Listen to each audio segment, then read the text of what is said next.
another edition of Ask Michael Eline. This is where I teach people the law in an unorthodox manner by using examples that we see in the news, case law briefs, but it's all about exposing the Leviathan and its instrumentalities and taking back your rights. Know the law and mean to keep it well. Come here to learn from an expert to know your right. Make sure to like and subscribe. Make sure to save, because we never know when the thought police are going to take down this channel.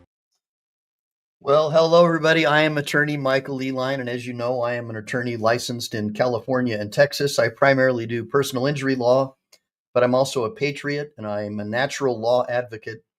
So I believe in the concept of less government means more freedom, and we've seen this major blowback by the far left, the Marxist-run education system, and these big, large corporations that have been trying to convince little boys that they're girls and little girls that they're boys for the last 4 years. They're really upset at Elon Musk and the new president, well, the President Trump anyways. And me being a libertarian, I look at both parties as inherently bad, but for the first time in my lifetime, I've actually seen someone trying to fight back against the administrative state, the bureaucrats, the fifth column of the Marxist inside infiltrators, in my opinion. And you'll see most government employees, I don't even call them workers, and you're going to see why now. I just call them employees. We know that I've never met actually a conservative government employee. I've heard many people say that government employees are basically parasites who live off of the fat of the taxpayer. And I've never wanted to believe that. You know, having worked at the prosecutor's office, I wanted to believe that there are good government agencies, and I'm still hoping we might find some. And maybe as a result of DOGE, we'll find that. But as a result of these investigations, what we have uncovered is that, you know, people that are over 100 years old, living in foreign countries, are still receiving Social Security payments and apparently cashing them, and that a lot of government employees aren't even working. And that's why we call them employees, right? Because they're not working. Hey, Dawood, how's it going? Nice to hear you still have another gun case going on. Thank you for sharing that with us. Jody Shaw, hello, good seeing you. How are you? How you doing? What's the matter, you? What's the matter, you? Hey. So as you guys know, I've had a real serious problem with my back, and I've been basically laying on my back for the last couple of days again, having flare-ups. But I really wanted to go live and share what's going on with this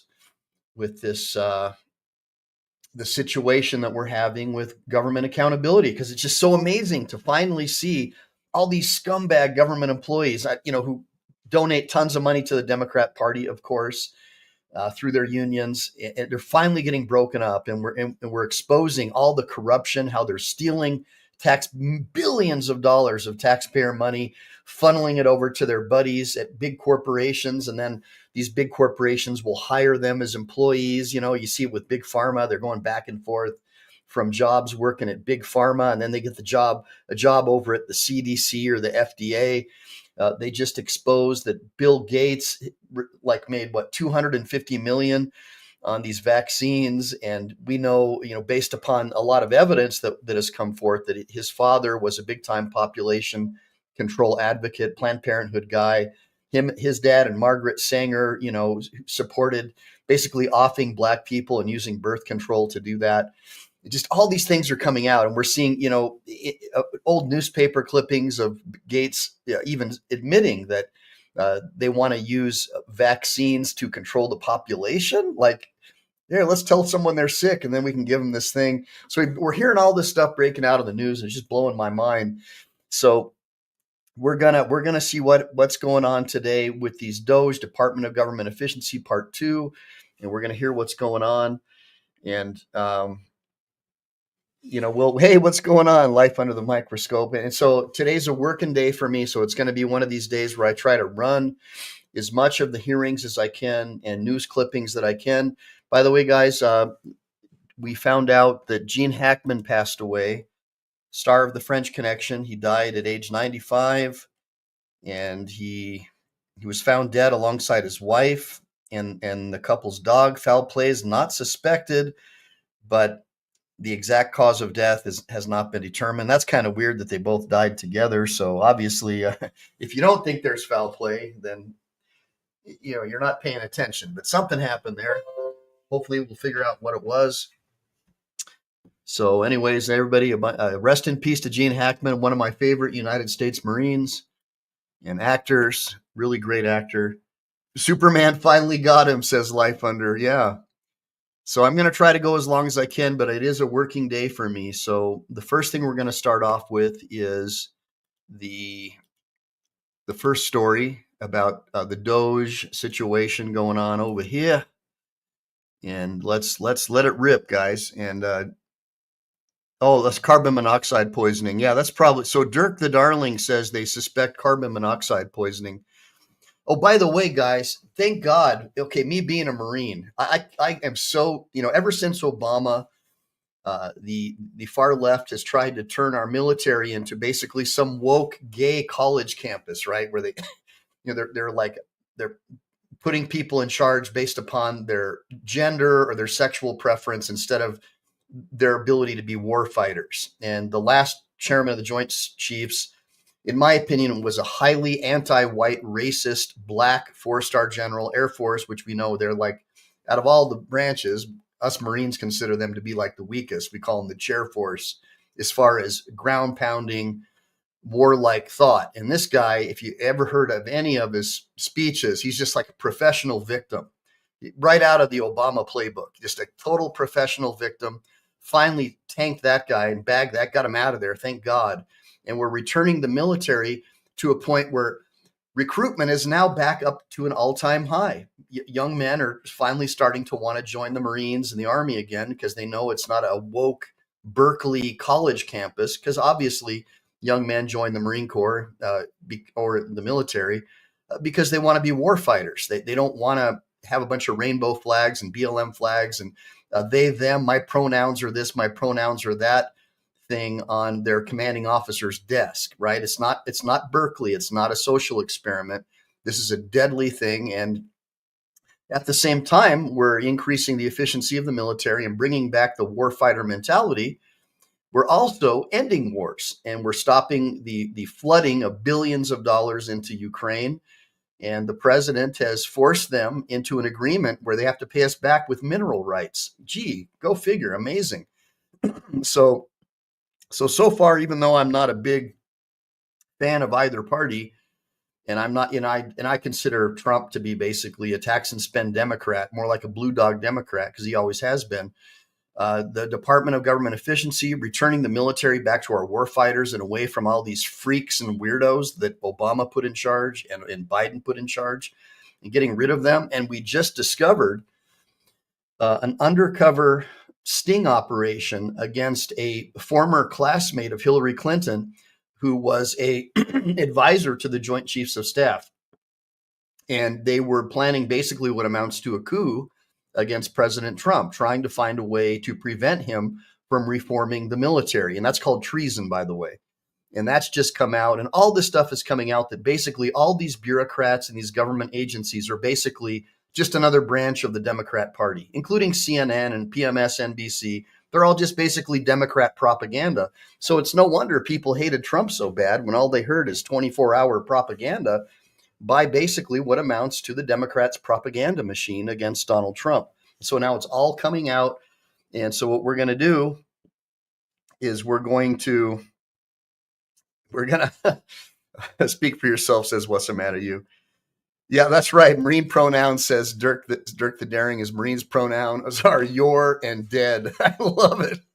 So let's get into the first thing. So we know that all these government employees that, if you've ever met a government employee, I think you know what I'm talking about. I mean, it used to be that you joined the government because you wanted to, help your fellow man and you wanted to be someone who helped society. But now we're seeing that bureaucrats, they get into office, they find a scam like USAID, and they make millions of dollars. In fact, look at all these wealthy scumbags like in LA, like the LA Fire Department and this communist mayor of LA.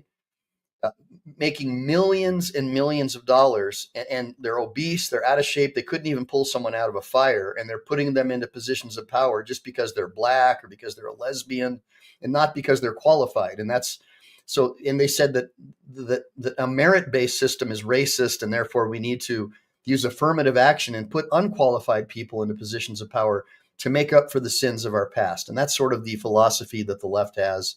It's basically it's Marxism, but instead of wealth, they use race. And we've seen these anti-white male policies like critical race theory and intersectionalism being forced on our children. We've seen parents overwhelmingly pulling their kids out of public schools because the public school teachers are basically like a bunch of woke social justice warriors homeschooling their kids. We've seen millions of people fleeing California, communist California, because parents and normal people don't support this crap. But because they've had a lockdown on the news, they controlled Twitter before Musk took it over, they were able to put out a false narrative that there's this consensus that all this weird social engineering garbage that they're doing and destroying our children's minds and whatnot is normal and acceptable. And now we're finding that that's not normal, it's not acceptable, and it never was. It's just that they had a lockdown on all the information. Ever heard of Operation Mockingbird, CIA? Well, now we're finding out that the CIA has been working hand in hand with Obama and his holdovers ever since the Obama administration to try to dumb down America. And you're going to find out today in some of these hearings what's going on. It's going to blow your freaking mind. Right. Yeah, it looks like I need a few mandatory semesters of women's studies. What's the matter, you? Maybe that's what I need. Let me see. Yeah. I'm just looking. Free Trump to Israel, says Life Under. Yeah, a lot of people don't like Trump supporting Israel, and I understand that. And I've never liked the jihadis, coming into our country that Biden let in across the border, and the Chinese nationals. Now we have our border secured. It was secured within a matter of days. And for hundreds of years, or at least the first 100 years of our nation, we had Marines and military troops at our border to protect us. It's the primary obligation of the president and our politicians to protect us from foreign invasion. And instead, Biden was flooding the country with illegal aliens. They were getting registered to vote at the DMVs. And then, of course, we know that in California in particular, that they do vote, and they've been caught voting. And in Pennsylvania, they tried to use illegal aliens to counteract what was going on with the Amish overwhelmingly voting for Trump. And so, we see that the blue guys, the blue monsters, want to use illegals and flood the country with them and use your tax dollars and non-governmental organizations, nonprofits, with your tax dollars to flood them into your country, give them free hotels, give them free cell phones, SNAP benefits, basically for 7 or 8 years until their hearings. And now we've also gotten word from Maduro down in Venezuela that, in fact, the Tren de Aragua prisoners from Venezuela were invited here by Joe Biden. And we know that Joe Biden's ilk and the Hillary Clinton types, the communist Marxists, they want a social revolution. And what better way than to flood your country with revolutionaries from third world countries to destroy your country and your way of life? And now Trump is saying, hey, I'll let you become a citizen if you pay $5 million and you can prove that you're going to start a business and make America successful. So I approve of that message rather than flooding the country with peasants who hate us and don't respect our way of life and get everything for free. Now we're going to make people citizens based upon their ability to contribute to the United States. Give me a bunch of ones if you think that's a great idea. So what I'm going to do here. Hey, what's going on, Brick Jonesy? Good seeing you, brother. Hey, Rami. Glad you're here too, brother. So, we'll let the chips fall where they may, but so far I'm really happy about the DOGE and uncovering all the fraud, waste, and abuse.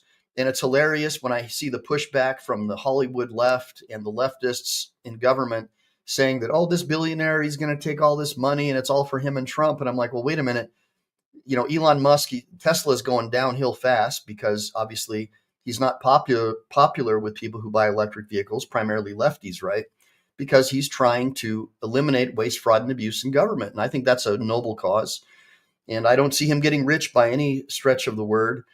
or imagination. And what I do see is uncovering massive amounts of fraud in our government, massive, like billions of dollars of Social Security payments going to dead people, and the checks are being cashed.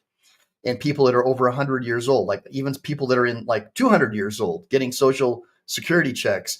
And you see the Democrats going bananas. They're so upset about it. I wonder why. Well, we know why. Just like with Ukraine, they send money overseas to their rich buddies. By the way, the president of Ukraine, his wife just bought like a $3 million Bugatti Veyron or whatever it's called. I mean, with your money, how does that make you feel, right?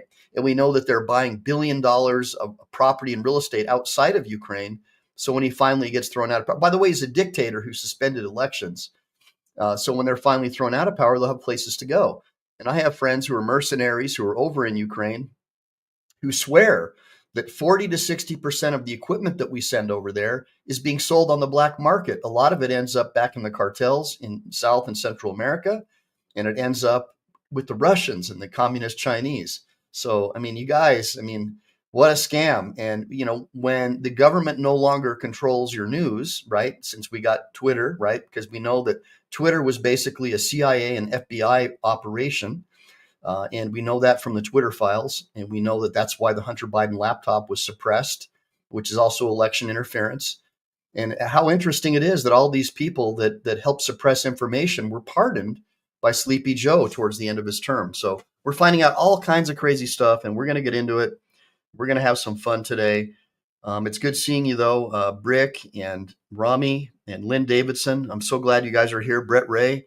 Follow the money and follow the music. That's right. Yeah, well, and we know the music is obviously controlled by Soros with what's that girl's name? Oh, man, I forgot her name, but apparently she's real popular with little kids.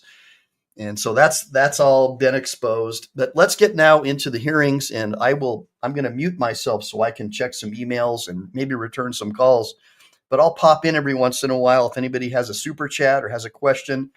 Even if it's $1, I'll answer your questions first and give you some praise for supporting Team MPE, and definitely want to talk to Rami as well about a way that I can redo these videos so that they present in vertical mode, because I'm getting a lot of requests from younger people now who like my show and asking me for information. The whole young generation has been so brainwashed by the public school system and these far left public school teachers. And now they're starting to watch shows like mine, and they're going, Mike, thank you so much. I had no idea that this was happening. Our teachers tell us that, you know, all this stuff, and, you know, it's basically just parroting whatever, you know, the left say. I mean, have you ever met a conservative public school teacher? Come on, give me a break. They're all just far left commies, according to many. So let's get into this first video, and then I'll try to get into it more. All right, here we go. And welcome back here to Live Now from Fox. I'm Andrew Kraft. Live picture there at the White House. We do have a little bit of breaking news right now. We're hearing from Elon Musk of DOGE on X, extending this worker 5 things deadline. He says, subject to the discretion of the president, they will be given another chance, they meaning federal employees.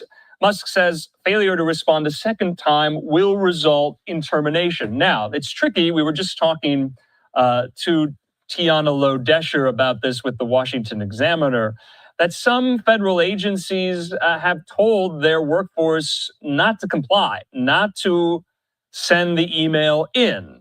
So this presents some tricky obstacles here. I believe we have some of those tweets with some of the screen grabs of the email to the workforce saying either reply or do not reply. I have in front of me as well, according to Fox Business correspondent Edward Lawrence, that a source familiar with the memo, this memo, says that employees at the Department of Treasury were asked by Treasury to comply with the DOGE request and to write down 5 things they did last week. Remember, the deadline is midnight tonight, but now you just heard that has been extended. Now, the Pentagon there, the DOD, that's their statement. They say this: DOD personnel may have received an email from OPM requesting information. DOD is responsible for reviewing the performance of its personnel and will conduct any review in accordance with its own procedures. When and if required, the department will coordinate responses to the email you have received from OPM. For now, please pause any response to the OPM email titled, "What did you do last week?" So remember, these federal employees are now tasked with providing 5 bullet points of tasks they completed at their job just last week here. I believe we have one more from Dan Diamond there at the Washington Post with regard to what Health and Human Services is saying. He says staff just got an email saying there is no HHS expectation that staff respond to the Musk email. The email says, assume that what you write will be read by malign foreign actors. So an interesting response there from HHS. So it's a story we're going to have to stay on top of throughout the course. So basically what's been going on is we're finding that there are thousands of these federal agents that don't do anything. And they basically get jobs as kickbacks and favors for their support of a particular political party. And so that's why the left is so angry, because their money and all of their kickbacks at your expense in exchange for votes is finally coming to an end, and they are in panic mode. So this will be really, really interesting to see what happens. And I'll be honest with you, I'm so much happier to see a businessman running the country than some complete buffoon, demented idiot who obviously has sold out to communist China and Ukraine and anybody who he can get money from, and like Broom Hillary. So this will be really interesting to see how this goes.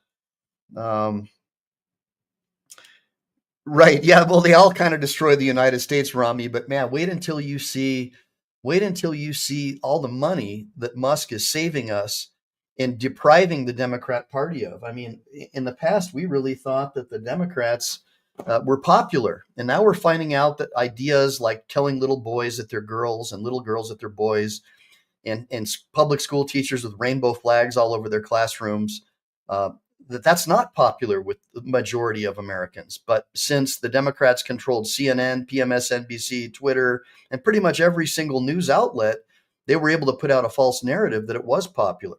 But now, like, other people are going, wait a minute, but it wasn't popular, and it never was.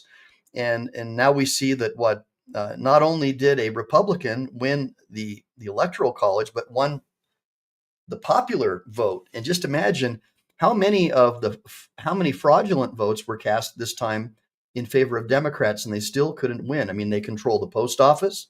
We know that 80 to 90% of postal workers are hardcore Democrats.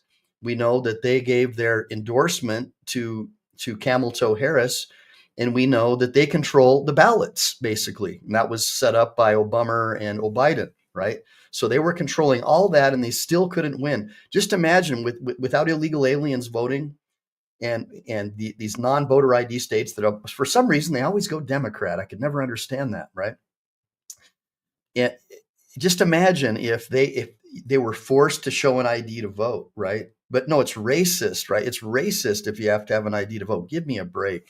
So let's get into the next video, and this will be a little more fun, but you got the idea. He's basically, Musk has given these government employees an opportunity to prove that they've done something worthwhile to keep their job other than basically voting Democrat. So let's get into the next video, which is the DOGE hearing part 2. An amazing hearing. I watched this yesterday when I was knocked out on gabapentin. And it just blew me away. I mean, you cannot believe the waste, fraud, and abuse that's going on out there. And all roads lead, basically, in my opinion, to Big Mike and Barry Soetoro, a.k.a. Barack Hussein Obama. Here we go. Let's let this bad chicken roll.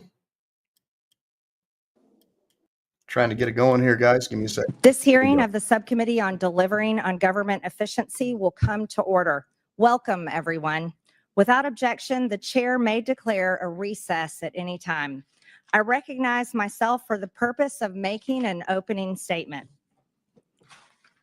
Good morning. I want to welcome everyone today to today's DOGE Subcommittee hearing on U.S. foreign aid. This hearing comes at an important time, a time where all of us are witnessing billions of dollars in taxpayer waste, fraud, and abuse being exposed across every agency of our federal government. It comes at a time where oversight of U.S. foreign aid has uncovered billions of dollars that have been weaponized in furtherance of globalist far-left ideologies. The American people want change. The American people voted for change. The American people have spoken that they no longer wish to be enslaved by the bureaucracy's agenda of undermining U.S. interest abroad. In 2023 alone, Americans privately donated over $557 billion of their own money. Corporations donated over $37 billion. Foundations donated over $103 billion. That is incredible, incredible of the American people. In 2023, nearly 76 million Americans, almost 30% of Americans, formally volunteered through an organization. Volunteered. The government did not make them do that. They did this on their own. Donating and volunteering time is what supports schools and shelters, hospitals and hotlines, food banks, and more across only our country. Not only our country, but across the world. Ask anyone in Western North Carolina. Whether it be individuals, churches, or businesses, the American people are the most generous people in the entire world. And I'm so proud of that. They should be the ones who decide where their money goes. They can choose if they want to donate to a charity, a school, a church, or a nonprofit. They can choose if they want to. And how do you feel about that, about our government forcing us to give money to Ukraine, forcing us to, after as part of our arrangement that we made in order to make Ukraine a free country and not part of the Soviet Union, was we were forced to enter into a treaty. Ukraine was forced to enter into a treaty that they would never become a part of NATO. And what happened? They immediately tried to become a part of NATO. And their new president suspended elections. Sounds like Adolf Hitler to me. So every time I hear a lefty like this guy, Phoebus and Mr. Again, talk about how Trump surrendered to Russia after we've been giving billions of dollars to some dude who forcibly pulls his citizens off the street and forces them to go fight in the military and get killed, and then just bought his wife a $3-4 million Bugatti Veyron, and all of his supporters are getting millions and millions of dollars, getting busted buying property overseas, like billions of dollars worth of real estate with your tax dollars. And this guy is so brainwashed by the Communist News Network and all these guys that he really thinks that we're surrendering to Russia. Actually, but yet these are the same people who say we don't have enough money to build a border wall to protect ourselves from criminal, illegal aliens, but yet we have plenty of money to send over to the Ukraine. Give me a bunch of ones if you think that Trump didn't surrender to Russia, and give me a bunch of twos if you think Trump surrendered to Russia. I'd like to see what you guys have to say about it. Privately donate to a transgender salon in Mumbai. They can choose if they want to privately donate to the British Broadcasting Corporation. They can choose if they want to privately donate to the Wuhan Institute of Virology through EcoHealth Alliance, or to electric vehicles in Vietnam, or to changing the national census in Bangladesh to be more gender inclusive. That is something they should be able to choose. That is something they should never be forced to do by our government. The Democrat-run USAID should not get to use our federal government, our U.S. taxpayer dollars, as their party piggy bank to push their radical agenda in countries that we have no business giving money to. 96% of all political contributions from USAID employees go to Democrat Party candidates or PACs. That's 96%. Not only is USAID giving $70,000 for a DEI musical in Ireland, or $50,000 for transgender opera in Colombia, or entrench their left-wing ideology across the globe, USAID has been transformed into an America Last foreign aid slush fund to prop up extremist groups, implement censorship campaigns, and interfere in foreign elections to force regime change around the world. That is the dark truth about USAID. That is the story the American people deserve to know.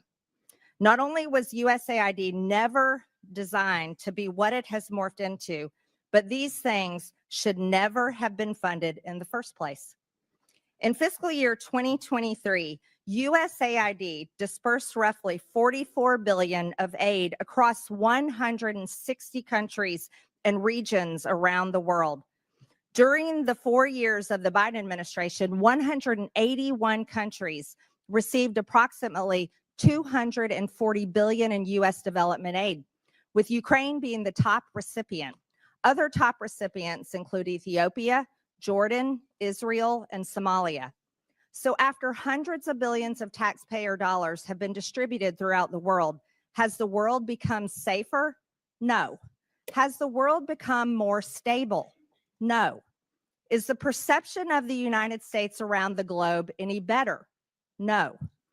But have some of the most anti-democratic principles like censorship and the canceling of elections been funded through USAID because of opposition to the ruling regimes? Yes. Has money through USAID been funneled to terrorists? Yes. Foreign aid from USAID to the UN, particularly the UN Relief and Works Agency for Palestinian refugees in the Near East, is directly funding Hamas terrorists. Humanitarian relief intended for the Afghan people was diverted to the Taliban. Money intended to support democracy is being used as a Oh, and by the way, the Democrats are absolutely terrified. Guess what's getting released today, Democrats? The Epstein files. Now we get to find out all about Chuck Schumer and Adam Schiff and all this misinformation that your buddies at the CIA were spreading, that they weren't involved in this operation. This is going to be really fun to watch, guys. The Epstein files. What do you guys think? Give me a bunch of ones if you're happy. We finally get to find out what was going on at Epstein Island. Was it a Mossad operation?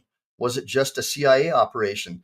Did the FBI really lose the millions of hours of videotapes that could potentially expose Big Mike and Barry and Broom Hillary and Slick Willie and all their trips that they made to Epstein Island? All of your superheroes, all you lefties out there, now you get to see them, hopefully, for what they really are. And we can find out everything that we ever wanted to know about the pizza stuff, Pizzagate, right? So now we get to find out. Aren't you guys thrilled? At least now we get to find out, because before, Big Mike and Dementia Joe, they were refusing to release that information. And of course, they used their friends in the leftist-run media to pretend like there was nothing wrong. And now by the way, did you know that Anthony Fauci is married to the sister of Ghislaine Maxwell? Did you guys know this? I wonder what's really going on out there. They're all population control advocates, and they all run with the same crew. This will be really, really interesting. Give me a bunch of ones if you're thrilled. We finally get to learn a little bit more about what was going on at Epstein Island after all these years of being denied that right to know by the far left government in power. This will be really, really great. I'm so excited to see what's going on. slush fund for liberal propaganda supporting terrorist, gender ideology, diversity, equity, and inclusion, climate activism, censorship, and regime change. Do you think this is what the American people think of when they think of foreign aid? Absolutely not. Taxpayer funds have literally been used to undermine U.S. interest and counter American foreign policy goals under the guise of foreign aid. This is unacceptable, and the American people agree. Thankfully, President Trump has taken action to address these issues. The election of President Trump was a clear mandate by the American people that they will no longer tolerate this. He is putting an end to the foreign aid slush fund, ensuring the hard-working American taxpayers' dollars are supporting America First policies and taking care of our own people at home. And we will do the same. With that, I now recognize Ranking Member Stansbury for the purpose of making an opening statement. All right. Well, good morning, everyone, and welcome to the Elon Musk Chainsaw Massacre. Except for this remake of a classic is terrible because it's hurting real people, and its lead character, Mr. Musk, hasn't shown up in front of this committee or Congress at all. We also, of course, call this the subcommittee on DOGE, or Project 2025, as we'll see here during the Q&A. So today, in this hearing on foreign aid, which the GOP has called, you're going to hear all kinds of wild conspiracy theories, accusations, and unfounded data. It's designed to confuse and provide cover for Donald Trump and Elon Musk in their reckless gutting of our foreign aid and our reordering under the Trump administration of international affairs. But before we dive into the details, I want to zoom out and provide some critical context here about why this is happening. So first of all, let's talk about what happened over the last 2 weeks as the administration took an abrupt about face in international relations after 64 years of USAID and supporting our allies in Europe, turning its back on longstanding allies and now suddenly embracing and enabling US foreign adversaries. Let's do a little oversight here. Last week, the administration shocked the world as the vice president took to the global stage and addressed European leaders and informed them that the Trump administration believes that the greatest threat to Europe is not the autocratic leader who invaded our Western ally 3 years ago and committed war crimes and atrocities against the Ukrainian people and threatened Western democracy, but instead the VP said it was, quote, a threat from within. He then snubbed our German allies and in an unprecedented move, tacitly endorsed and then met with a far-right candidate from the German parliament who Elon Musk has spent months backing. This is a party that is so extreme that even conservatives in Germany will not form a government with them. Then, over the weekend, Donald Trump went on a wild rant on social media, embracing Vladimir Putin and repeating Russian propaganda, trying to rewrite history and falsely claim that Ukraine started a war against its own people. Then, on Monday, Trump had the United States of America vote against Russia, vote with Russia, North Korea, and China as 4 of the only 8 countries in the world voting in the UN against a resolution supporting Ukraine and affirming Ukraine's sovereignty. When you think about what this means in the context of American history, it's truly astonishing.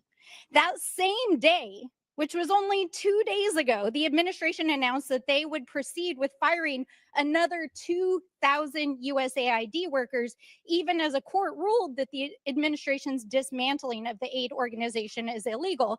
And interestingly, one of the main opponents of USAID programs is Donald Trump's buddy, Vladimir Putin. Why? Because among the programs that the US was funding before the funding was frozen was aid to Ukraine, including safe houses on the front lines, a free and open press to help keep people informed what was happening in the war, not to mention refugee resettlement in the United States. USAID was also engaged in democracy building in Eastern Europe and the Balkans, especially with the fall of the USSR. Of course, Mr. Putin didn't like that either. And these investments have been totally decimated over the last several weeks. Over the last 5 years, USAID has funded international aid to 212 countries around the world to promote international peace and security, to help maintain stability, and ensure that we are making good on America's promises. These investments are a fraction of the cost of weapons and defense, and the US in the process is able to help promote national security, stop global pandemics, prevent hunger and mass migrations, and make the world and the United States a safer place. So when we hear conservative allies of Donald Trump repeat wild and unfounded claims about international aid, and we see a coordinated attack by conservative media, think tanks like those who are here today, members of Congress, the administration, we have to ask ourselves, what is really going on here, folks? Why the hell are they so hell-bent on dismantling an organization that has been so vital to American interests and Western democracy. An organization that has spent billions of dollars flooding our country with illegal alien criminals from countries like Venezuela, MS-13 gang members, allowing thousands of Chinese nationals who are military-age males into our country for basically the purpose of trying to change the electoral college using the US Census and getting them registered to vote at the DMVs and the non-voter ID states. I mean, we know what the Democrat Party was using USAID for. They're using it to undermine the principles of what they call democracy to make sure that they can win elections and undermine what they call democracy. And just like their superhero, Saul Alinsky used to say, accuse your enemy of the precise thing that you're doing. And that's all they do. They just accuse you of doing exactly what they're doing. You can even see their bots on my channel right now. They have these phone banks in communist China, thousands of cell phones. And they'll find somebody like me who speaks the truth, and they'll get all these bots to come on and say, oh, you're just a Russian agent. Just like they said about the Hunter Biden laptop, that was a Russian agent. And they got like 50 or 60 CIA officials to say that it was Russian disinformation when they knew the whole time it was a lie and that it was not. It was actually created by the Hillary for Clinton presidential campaign. That was talking points from her. And that was spread by Democrats that work for the CIA. And so basically, I think most people know that most government employees are far left liberals. And so it makes sense that they would not want a guy like Trump to interfere with their honeypot, right? Their money that they use to send to their unions, and then their unions, of course, use that money to make sure that Democrats stay in power. So that's all it really is. It's just a big political thing. These government agencies are using your money to put people into power that you don't endorse or want. And that's not what America is about.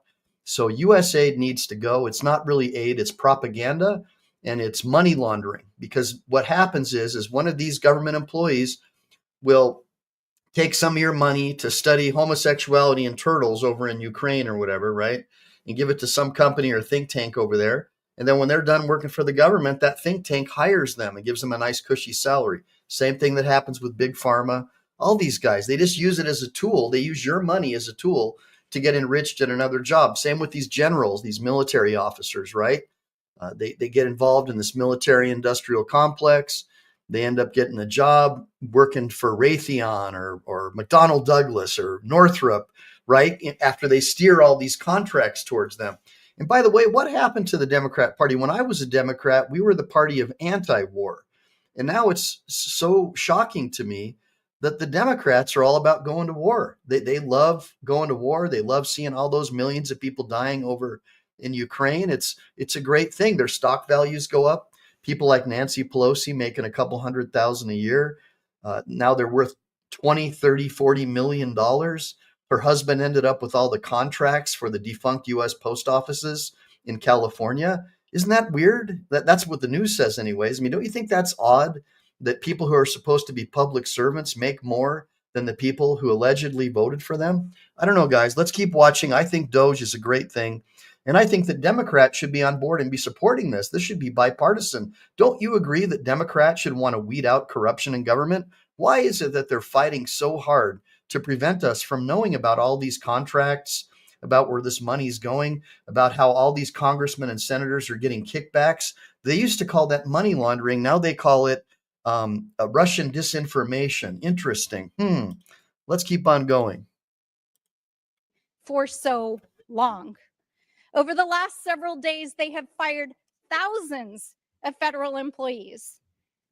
It really does make you wonder, doesn't it? And by the way, while they've been doing that, China has actually moved in already to places in South Asia that had their funding cut and is beginning to replace American diplomacy and aid in those places. So as we listen to this hearing today and hear from our witnesses, which I look forward to, I hope that we can get to the bottom of what is actually going on here today. And with that, I look forward to hearing the testimony. January 24th, Secretary of State Marco Rubio gave an order that came with a waiver for emergency food assistance, which was broadened even further several days later for life-saving services. Secretary Rubio has stated very clearly, we have a blanket waiver, and anybody who tells you they don't understand it, let me repeat it in very simple words. If it saves lives, if it's emergency life-saving aid, food, medicine, whatever, they have a waiver. I don't know how much clearer we can be. And if we're not applying it, then maybe we're not a very good organization and maybe they shouldn't be getting any money at all. Additionally, in-kind food assistance purchased from U.S. farmers is continuing. I'm pleased to introduce our witnesses today. Max Primorak is a senior research fellow at the Heritage Foundation's Margaret Thatcher Center for Freedom.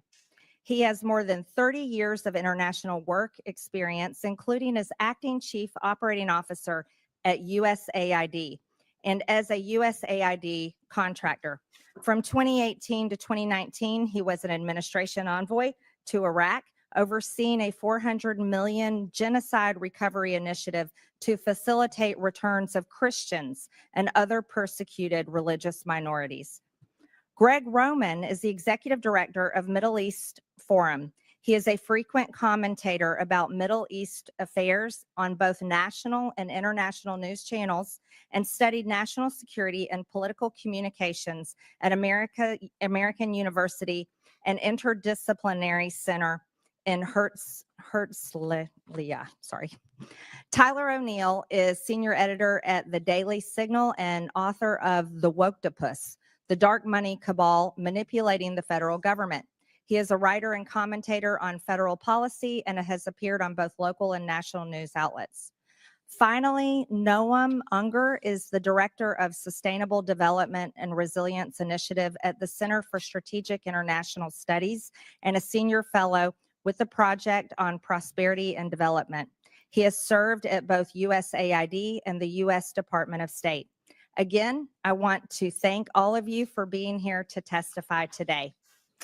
Pursuant to Committee Rule 9G, the witnesses will please stand and raise their right hand.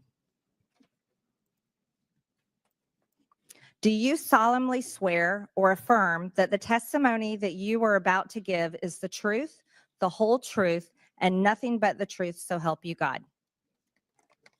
Let the record show that the witnesses answered in the affirmative. Thank you. You may take a seat. We appreciate you being here today and look forward to your testimony. Let me remind the witnesses that we will have read your written statement and it will appear in full in the hearing record. Please limit your oral statement to 5 minutes. As a reminder, please press the button on the microphone in front of you so that it is on and the members can hear you. When you begin to speak, the light in front of you will turn green. After 4 minutes, the light will turn yellow. When the red light comes on, your 5 minutes have expired, and we would ask that you please wrap up. I now recognize Max Primorak for his opening statement. Madam Chairman, thank you for this opportunity to testify before this very important subcommittee. The views I express here today are my own. Over the past few weeks, indeed, we have been treated to a daily litany of examples of waste, fraud, and abuse of taxpayer-funded foreign aid. USAID and the State Department used foreign aid as a global platform to push radical and even obscene ideas that have shocked and angered the American people. One cannot help but ask, was there anyone in the room raising their hand to say, this is not a good idea? This might cost us our bipartisan support in Congress. We might lose the trust of the American people. Yes, foreign aid should be a tool to advance our national security interests. In the past, it did. Today, it does not. Frankly, it has been doing harm.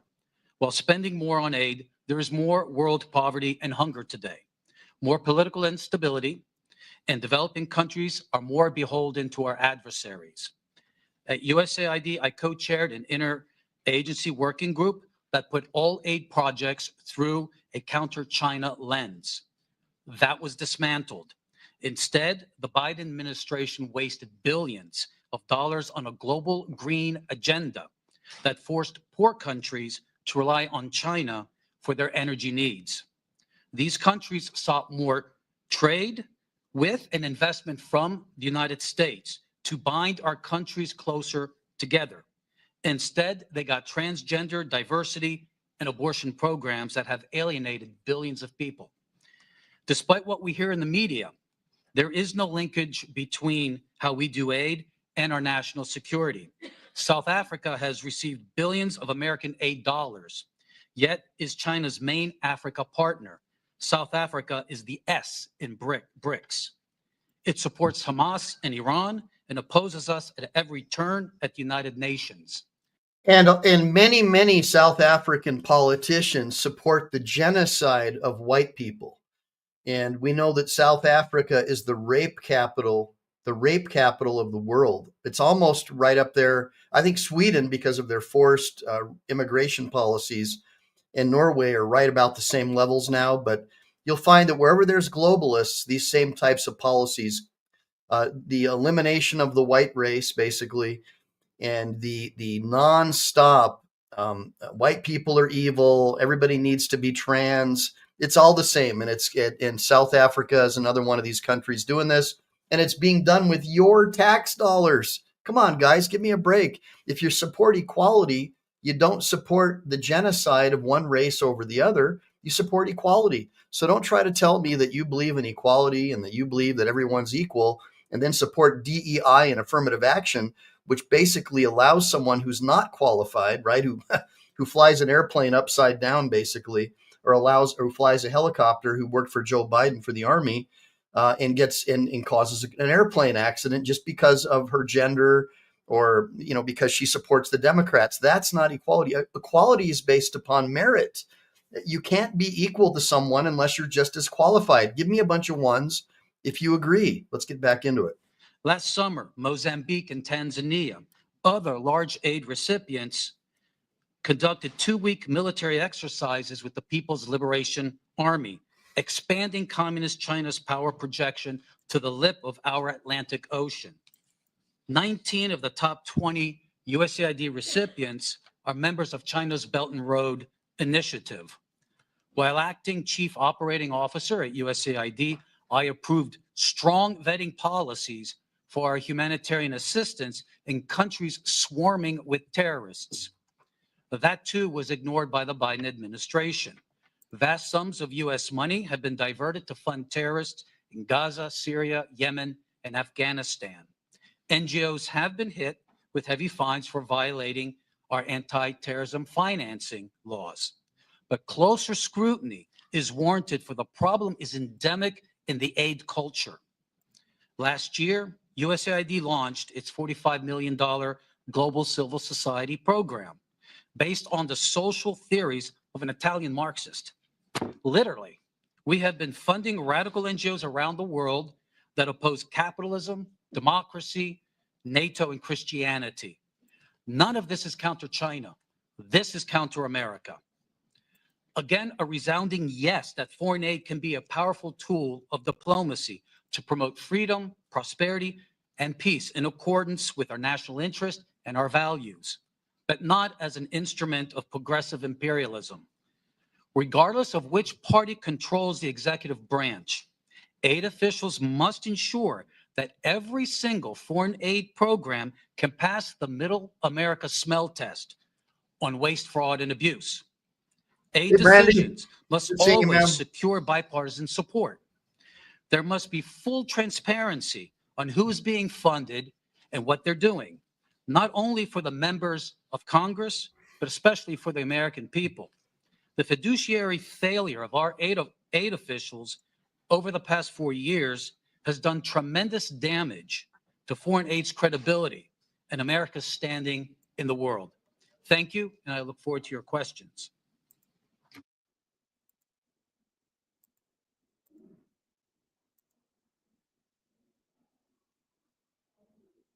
Thank you. I now recognize Greg Roman for his opening statement. Madam Chairman, ranking member, and distinguished members of this committee, thank you for the opportunity to speak today. My name is Greg Roman, Director of the Middle East Forum, and I'm here because there's a fox loose in the henhouse of our foreign aid system. a system intended to uplift lives abroad that instead has funneled millions of taxpayer dollars to radical and terrorist-linked organizations. If we don't fix these fences now, we risk fueling violence against our allies, our troops, and potentially ourselves. We already are. Let me be clear. This is a problem that began under the Obama administration Bingo. and was exacerbated under the Biden administration. Bingo. It's a problem that has been brewing across both of these 12 years of governance by a bureaucracy so insulated it can't always tell teachers from terrorists. The result is moral confusion among grant officers who unwittingly, and in some cases, may intentionally bankroll extremist causes. At the Middle East Forum for the last 12 years, we've engaged in oversight over all public spending relating to foreign aid, specifically those relating to Middle East and Islamist causes. And we have identified over $122 million, which has ended up supporting radical organizations or even directly bankrolling organizations which are considered to be terrorists by the U.S. government. That's not pocket change. That's a jackpot for the wrong crowd. In terms of our specific findings, World Vision. Over the past 2 decades, this major evangelical NGO has received nearly $2 billion from USAID. But in 2014, World Vision facilitated a $125,000 grant to the Islamic Relief Agency, an entity linked to Al-Qaeda. Even after a whistleblower raised red flags, USAID rammed through the funding, pressured by World Vision, Sudanese warlords, and even U.S. officials who lobbied to delist the terror organization. Helping Hand Relief and Development. In 2023, only 2 years ago, it received a $78,000 grant from USAID, despite openly working with the terrorists who orchestrated the 2008 Mumbai massacre in India. Worse, the offer and grant came after the USAID Inspector General launched an investigation into a prior grant to the same group. The Jamal Trust Bank in Lebanon. The USAID dollars helped pad the pockets of this financial institution, later designated by the U.S. Treasury Department as a terror sponsor for sponsoring Hezbollah. This was no mere oversight. It points to a broken system that handed cash to a future terror financing entity. Some graphical evidence. Behind me, you'll see the Bayadar and Unlimited Friends Association, 2 groups in Gaza. Members of the Gazan charity Bayadar cozy up the senior members of the Hamas Politburo, like Abdul Salam Haniyeh, the son of slaughtered Hamas leader Ismail Haniyeh, credited as one of the planners of the October 7th attacks on Israel, which kill Israelis and American citizens. Meanwhile, UFA officials have called for their lands to be cleansed from the so-called, quote, impurity of the Jews. You'll see behind me 4 images. Oh my gosh, I'm so sorry. Right on, Life Hunter just alerted me. Thank you so much, Wasamatayu. I just got $5 from Wasamatayu, and he says, all of this is planned so fools ignore. Meanwhile, Trump doubling the police, prison state. Come on, he says.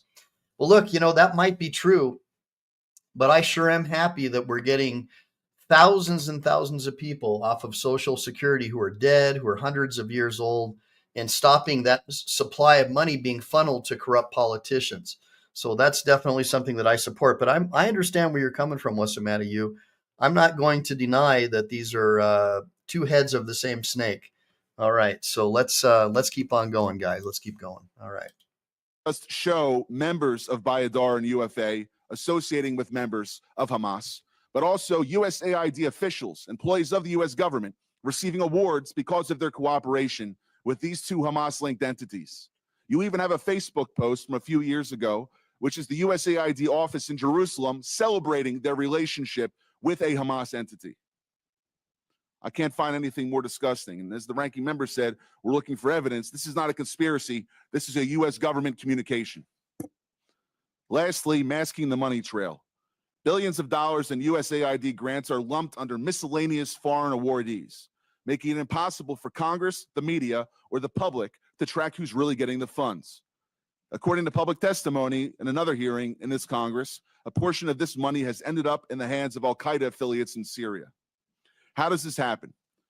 The oversight conducted by USAID is as weak as a house of cards in a windstorm, like handing out cash in a dark alley and hoping it doesn't buy trouble. USAID's vetting system is archaic, relying heavily on self-reported data with no real-time checks or teeth. Primary grantees are entrusted to vet their own subcontractors, even when those grantees themselves might sympathize with radical causes. In places like Gaza or Sudan, groups with blatant extremist affiliations slip through because the so-called gatekeepers have no incentive or even an ideological desire to shut them out. This isn't a glitch. It's a feature of a broken system. And here's the kicker. It's a problem caused by bureaucrats now threatening American interests at home and abroad. It's not just about fraud, waste, and abuse. This is a threat to American national security and potentially criminal, and this committee should take action to ensure that the Department of Justice acts on it and does everything in Congress's power to not just investigate, but refer criminal actions to the proper authorities. Thank you. Thank you, Mr. Roman. I now recognize Tyler O'Neill for his opening statement. Chairwoman Green, members of the subcommittee, the last few weeks have featured revelation after revelation of how our tax dollars have been spent propping up radical left-wing causes across the world. Yet what struck me about the abuse of foreign aid has been the connections with leftist activists here at home. As a senior editor at the Daily Signal, I researched the left's dark money network, which propped up the influence campaign I expose in my book, The Wokeness.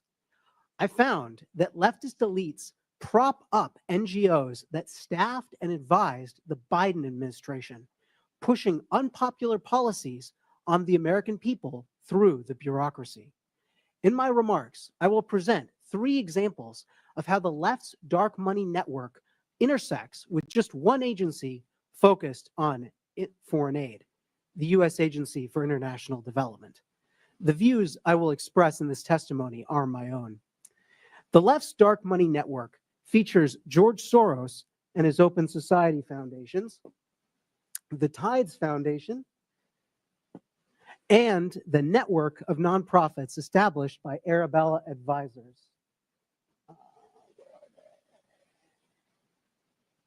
Right here. These groups, which you can see on this chart, funnel cash to DEI, transgender, and climate alarmist causes, divisive issues that the Biden administration prioritized over addressing the concrete needs of the American people. The left's dark money network has deep ties to USAID, which has rightly received renewed scrutiny under DOGE and after Elon Musk shined a light on it. While the Open Society Foundations has stated that it does not receive funds from USAID or direct USAID's spending, the Soros-founded nonprofit has a long history with USAID. In 2001, the Soros Foundations Network, which became Open Society, listed USAID among its donor partners. Open Society and USAID have jointly funded the Organized Crime and Corruption Reporting Project, a news outlet that attacked conservatives for, you guessed it, criticizing Soros. Open Society and USAID also jointly fund the East-West Management Institute, among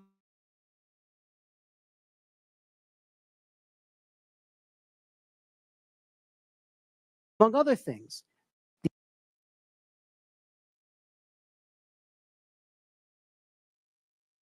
Launched court changes in Albania that critics allege resulted in the prosecution of Albanian opposition leader Sali Berisha, silencing the opponent of the country's socialist prime minister.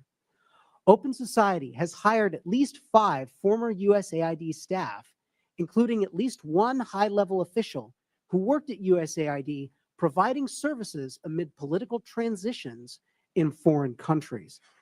Former USAID Administrator Samantha Power met at least twice with Open Society leaders. USAID has directly funded a different organization in the left's dark money network, the Tides Center. The agency has awarded more than $27 million in grants to the center. You'll find the Tides Foundation right here. The Tides Center has funded many of the leftist groups that influence the Biden administration, and it also operates its own in-house nonprofit called Palestine Legal, which represents anti-Israel rioters in court and gives them legal advice. Former USAID staff have also gone on to work for Arabella Advisors, which is a for-profit company that set up pass-through nonprofits. These groups allow donors to support specific projects without being associated with these projects. One of the nonprofits, New Venture Fund, set up a secretive group called Governing for Impact. Even though Governing for Impact had existed for barely 2 years and did not appear in a Google search at the time, its leaders met with and advised top staff in the Biden administration, executive-level bureaucrats who oversaw the vast federal bureaucracy. Leaders of the Rockefeller Foundation, another funder in the left's dark money network, previously held roles at USAID, including the former administrator, who now serves as the foundation's president. Other USAID staff have gone on to work at the nonprofits that staffed and advised the Biden administration, including the Center for American Progress, the Human Rights Campaign, and the American Civil Liberties Union. Personnel is policy, and these connections between the left's influence campaign on the Biden administration and USAID reveal how woke elites have captured the enterprise of foreign aid. Thank you. Thank you. I now recognize myself for 5 minutes of questions, and I will inform this committee and the public watching that pardon? Oh, sorry. I'm sorry, Mr. Unger. Apologize. I didn't mean to skip over you. I now recognize Mr. Unger for 5 minutes. Madam Chair, Ranking Member Stansberry, distinguished members of the subcommittee. I am honored to share my views with you. They are my own and not those of my current or former employers. I have served at USAID and the State Department in multiple roles and in non-governmental positions focused on U.S. foreign aid reform and global development. My government service took place during the administrations of Presidents George W. Bush, Barack Obama, and Donald Trump. Every U.S. administration since World War II has wanted to shape foreign aid in line with its goals. But strangling the system into extinction is akin to unilaterally disarming at a time of mounting geopolitical competition for partnerships globally. Throwing away our toolbox does not make us safer or well-positioned to influence the world. Our set of foreign aid tools reflects enlightened self-interest. With it, the U.S. countered communism and enhanced the education, farming productivity, and health of people around the world while also saving lives. Our international AIDS and malaria programs have collectively saved more than 35 million lives over the past couple decades. U.S. assistance has also built partnerships and economic growth, so much so that 11 of America's 15 biggest trading partners were former recipients of U.S. foreign assistance. We are now in a period of renewed geostrategic competition. China has been vying with the U.S. for partnerships across the global south, inking deals where it can. China can and will fill soft power voids left by the U.S. Other potential threats to our security are also connected to developing countries and fragile states. From the potential resurgence of ISIS in the Middle East to the spreading influence of Islamist militants and Russian mercenaries across the Sahel. On the eastern edge of Europe, Russian aggression may continue to grow unchecked, and in Colombia, the strife from neighboring Venezuela is spilling over to yield the worst violence in a generation. With that backdrop, the administration has abruptly and collectively disabled U.S. tools of foreign assistance. The White House has said it is cutting programs that do not benefit Americans, but their approach is dismantling many programs that help Americans, thereby cutting off our nose to spite our face. This is evident in many ways. First, the government has purchased more than $2 billion in food aid annually from American farmers, and American farms supply more than 40% of the food aid USAID sends around the world. But with the foreign aid freeze and stop work order, rice, wheat, and soybeans are going to waste in transit and in ports. In Houston alone, hundreds of tons of American-grown wheat have been stranded. The recklessness of the current approach is evident in health efforts, too. We need our foreign aid to prevent outbreaks of infectious diseases from spreading before. But we know that the lefties don't really care about that, right, guys? I mean, we saw that you can't even talk about any of these injections, right, without getting banned on social media. They'll accuse you of misinformation and disinformation, and they'll silence the other thousands of doctors and scientists who aren't getting royalty checks from Big Pharma. They'll silence all of them and say that they're guilty of misinformation. So do you really trust any of these government employees? I don't. Give me a bunch of ones if you don't trust government employees, period. Give me a bunch of twos if you think that the Democrat-run administrative state is on the up and up and you believe everything they say. Let's go. Before reaching our shores. But U.S.-funded early detection and treatment for deadly diseases like Ebola have sputtered to a standstill. Even where very few waivers have been issued for some life-saving assistance, reports from implementers indicate that few, if any, programs have actually resumed due to payment systems not functioning and USAID staff layoffs. It is also counterproductive to eviscerate programs focused on other transnational concerns, ranging from conflict and corruption to migration and the trafficking of people and drugs. This unserious review process is additionally causing our government to be tied up in court cases that may drag on for years and prove costly in connection to broken contracts and potential violations of law.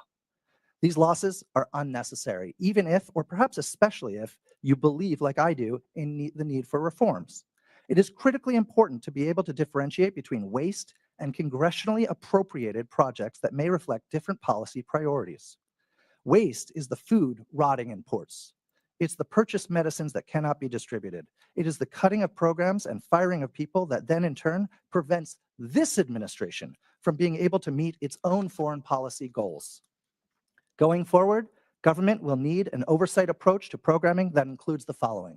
1, a congressional notification and review process so committees can pause or halt projects. 2, implementing partners should undergo audits and submit detailed plans and quarterly expenditure reports. 3, in highly insecure contexts, there should be a vetting of key program staff against classified counterterror databases before US dollars are spent. And 4, an inspector general should be empowered to conduct investigations and other activities to help identify, prevent, and punish any proven misuse of taxpayer funding. The issue before you today is that these elements are precisely the safeguards that have already been in place at USAID, but the staffing to carry it out has just been gutted. By destroying this system of oversight, the administration has done more damage to effective programming than any specific project failures critics of foreign aid may choose to highlight. We should all care about foreign aid. We should care enough to make it better, not kill it. Congress has a role to play. Thank you.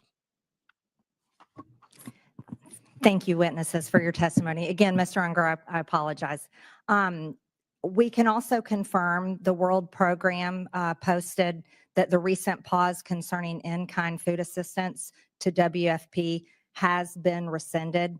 This allows for resumption of food purchases and deliveries. Madam Chair, USAID. Madam Chair, are we going member to member, or do you get to make a speech in between each witness? If you're going to offer evidence or you're testimony, not it should be recognized. in the clock. You're not recognized. It's Sure I my am. time. Sure I am. I now recognize myself for 5 minutes of questions. And this committee, based on this hearing and witness testimonies, will consider recommending investigations and criminal referrals. When Joe Biden was president, his son Hunter was on the board of a Ukrainian energy company called Burisma. The prosecutor general of Ukraine at the time, Viktor Shokin, was investigating Burisma for corruption. Biden threatened, and it's on video, to withhold $1 billion of USAID grant to Ukraine if Shokin wasn't fired.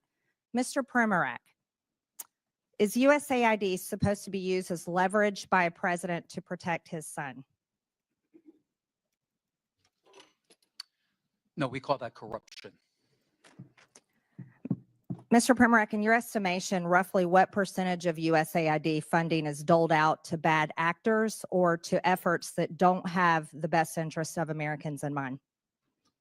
I think what troubles me most is learning, I believe last year, following the hard work of the House Foreign Affairs Committee and Senator Joni Ernst, that USAID has been paying out over 50% to overhead charges.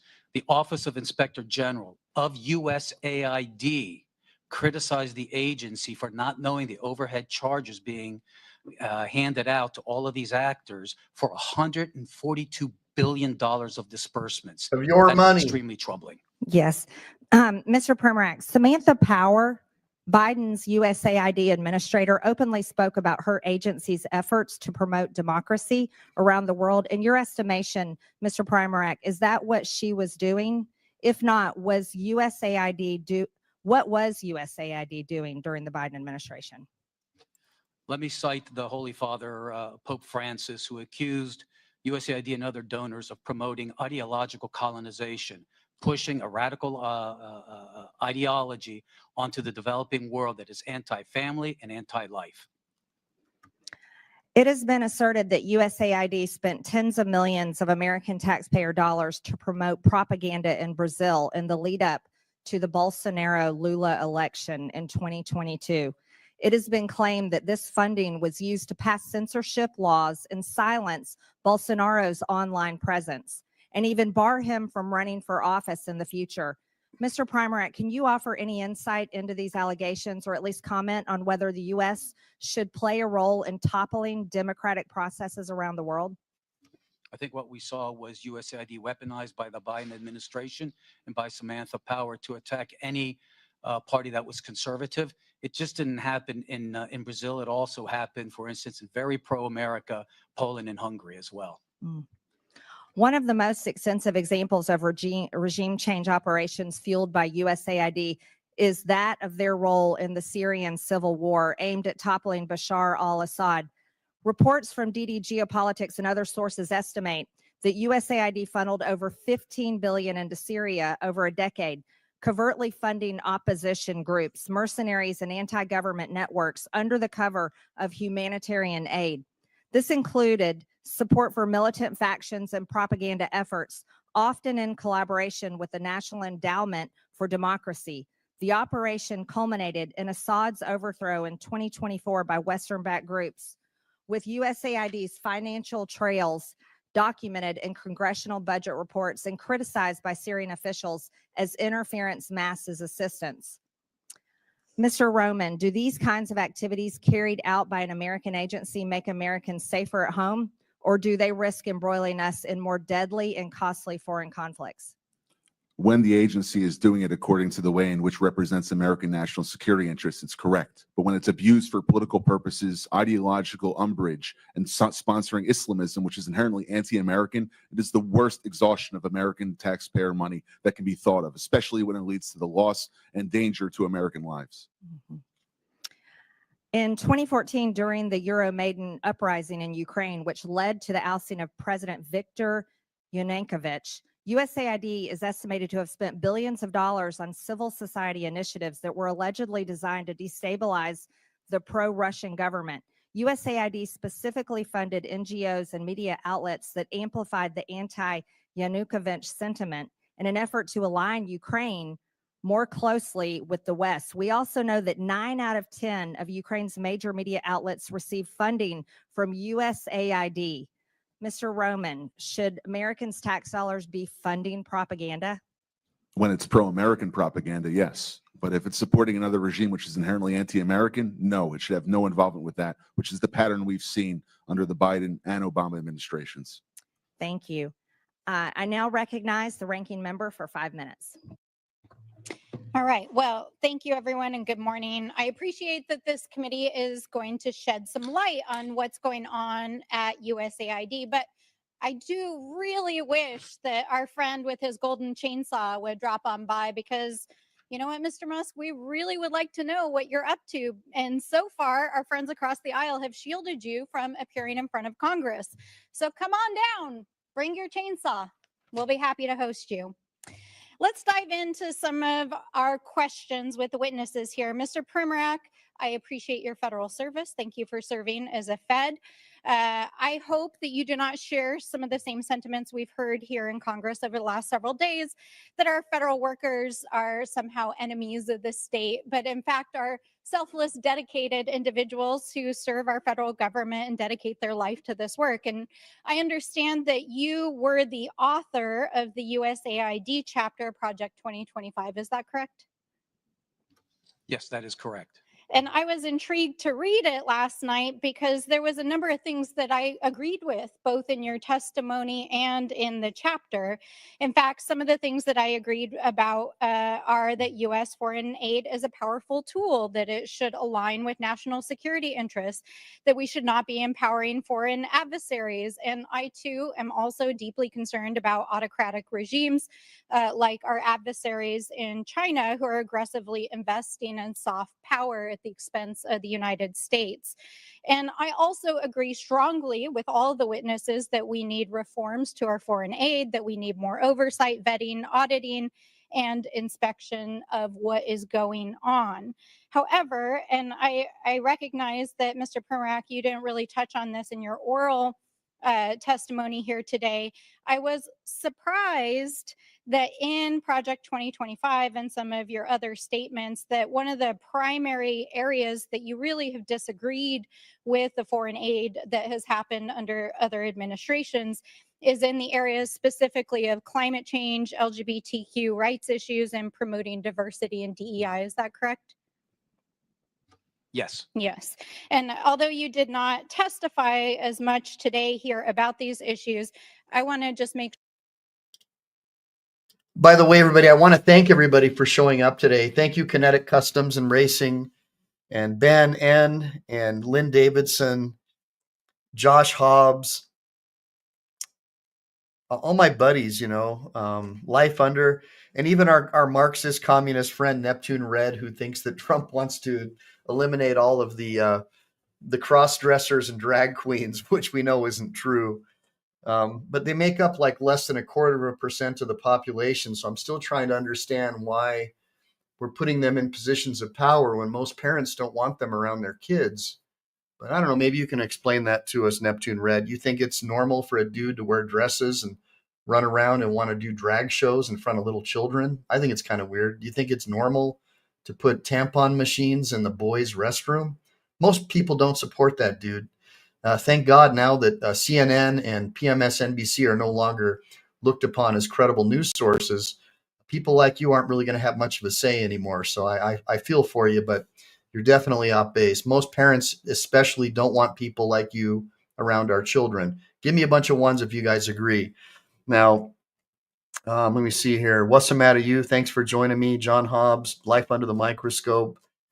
All you guys are awesome. Yeah, they should put condom machines back in there. Yeah, that's pretty good. Thanks, Press for Transparency. Yeah, and then Orion's Cutlass. It's always funny to see the Marxist Democrats are so upset that the government's finally being held accountable, and all their friends aren't getting our tax dollars anymore, and they're no longer able to flood our country with illegal alien criminals and destroy our country just so they can stay in political power by using the census to redistrict the Electoral College. So I do feel sorry for you that you were never able to win on the issues, Neptune Red, or who's the other one? Orion's Cutlass. I'm sorry that you weren't able to win on the issues, but most people don't want men wearing dresses around their 2-year-old children. Most parents don't think that it's normal to inject children with anabolic steroids and trying to change their genders. So you guys lost, and you guys can go and do what you do best. Go move to Cuba, man, and hang out with people with your mindset. You're more than welcome there. I'm sure that Fidel Castro's friends would love to have you. So let's get back into the DOGE. Let's do it. Sure, you do believe in climate change, correct? Climate change, sure. Yes. Climate changes all the time. I'm a big reader of history. Yes. You can see throughout the millennia. There's been Absolutely. And you massive changes in understand that climate. right now our allies in the Pacific who are on the front lines in pushing back against Chinese authoritarianism are requesting climate assistance from the United States because they are facing some of the most extreme impacts of climate change, correct? According to USAID Just a document, yes or no, sir. You there's been a understand drop that of about our Pacific 99% allies, right? of people killed by climate change. 99% drop. Sir, the So it's not question is, radicalism, do it's good you infrastructure. understand that our Pacific allies who we have defense agreements and compacts with are asking the United States for climate assistance as for the exchange to provide a place for the United States, for example, to push back against Chinese authoritarianism? You understand that, correct? Yes, under Trump, Yes. we were Okay, helping so those that is islands. why we are involved in providing financial assistance and foreign aid around climate change, in addition to the fact that it is a global threat. Now, I understand that you also, and I'm not even going to use the language here because I very much disagree with it, but I just want to ask you. agree that LGBTQ people exist and have human rights, right? Absolutely. We were Yeah. doing that under Trump Okay. 1. And you also agree that our governments and our institutions should look like and reflect the people that they represent, especially overseas? It's part of being able to actually engage with foreign governments, correct? If we want to do counter China, there's nothing more that has I'm alienated asking billions you a of very people than pushing straightforward an question. ideology that they resent. Okay. Well, I see that you're not interested in engaging in the conversation. And while we can agree to disagree, I'll take this as a difference in values, maybe worldview. But I just want to point out here that this perfectly aligns with what the Trump administration is doing and trying to gut programs around diversity, equity, inclusion, supporting LGBTQ rights and human rights overseas, and climate change, and helping our allies overseas. And this is not waste, fraud, and abuse. This is a different worldview. You can't just call something waste, fraud, and abuse because you disagree with it. Now, Mr. O'Neill, it's nice to see you here again. Oh, I am out of time and I will circle back. Thank you. I now recognize the gentleman from Texas, Mr. Cloud, for 5 minutes. Thank you, Chairwoman, and I appreciate you holding this hearing. I appreciate you witnesses for being here. It's been astonishing to watch. We already knew that there was a tremendous amount of waste, fraud, and abuse in our federal government, but to watch over the last few weeks as the extent and egregiousness of it has been revealed. I've said a number of times how aggravating it is that this government is forcing the American people to pay for the demise of their own country.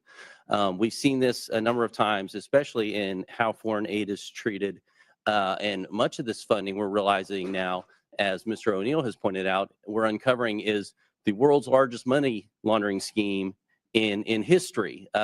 And so I would like to think that if these kind of things were put to a vote, that our friends on the left wouldn't vote to support a pickle maker in the Ukraine, or to have transgender operas in other countries, or to send people to Paris Fashion Week and the like. I would like to think if that was a vote, that would also get a no vote on the other side of the aisle, that this is stuff that is not necessarily, the taxpayer dollars shouldn't be funding.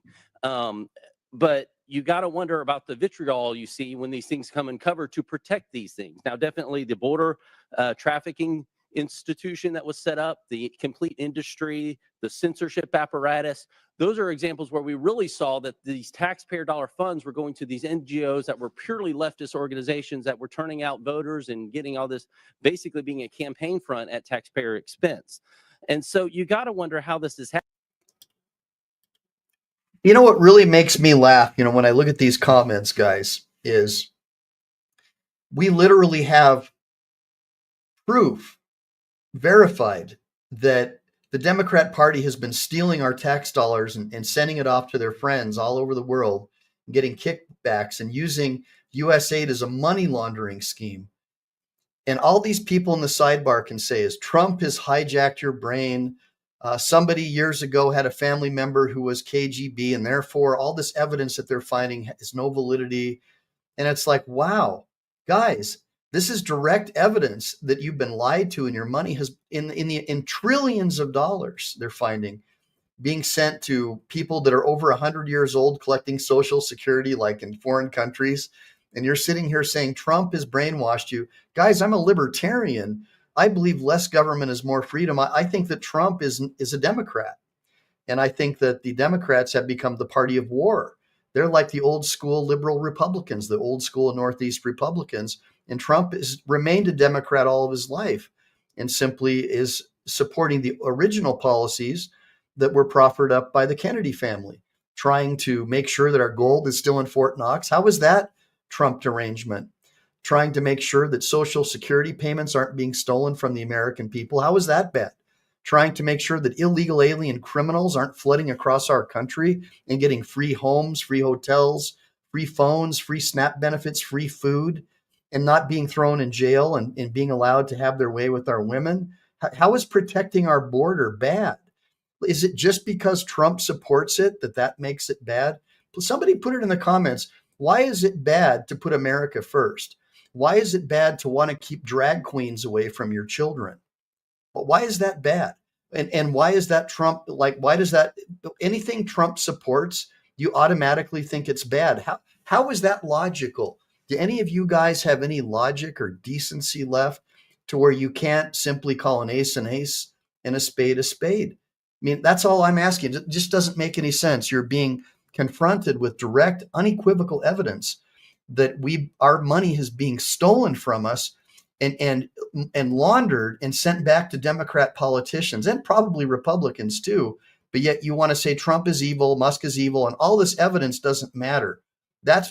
Give me a bunch of ones, guys, if you think that it's logical to say that all the truth and all the evidence of fraud and deceit that's been uncovered is irrelevant because Trump found it. Give me a bunch of twos if you think people who think that way are complete lunatics. So ones, if you think that just because Trump found it doesn't make it bad. And twos, if you think that people who think it's bad because Trump found it, that they're lunatics.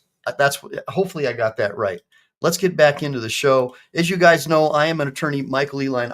I practice law and I look at evidence and I look at facts as part of my job. And this is verifiable proof that we're being in the tune of billions of dollars is being stolen from the American people. And we're sending it off to like other countries to, like surgeries for chimpanzees to make them trans. I mean, what the hell is that, guys? Why is our tax dollars being spent for crap like that? How is that normal? Why do you guys think it's okay to have drag queens around school children? How is that normal? It's sexual deviance, guys. How can you ever think that that's okay? What's wrong with you? Are you a child groomer? What's wrong with you? Guys, put it in the comments. I'd like to know more about what you guys think about all this. Happening because this is not in the legislation. There's no line item in a legislation that has these sort of things in it. So, Mr. Primack, I'd like to ask you, where are these decisions being made? Who's making the decisions about where these dollars go?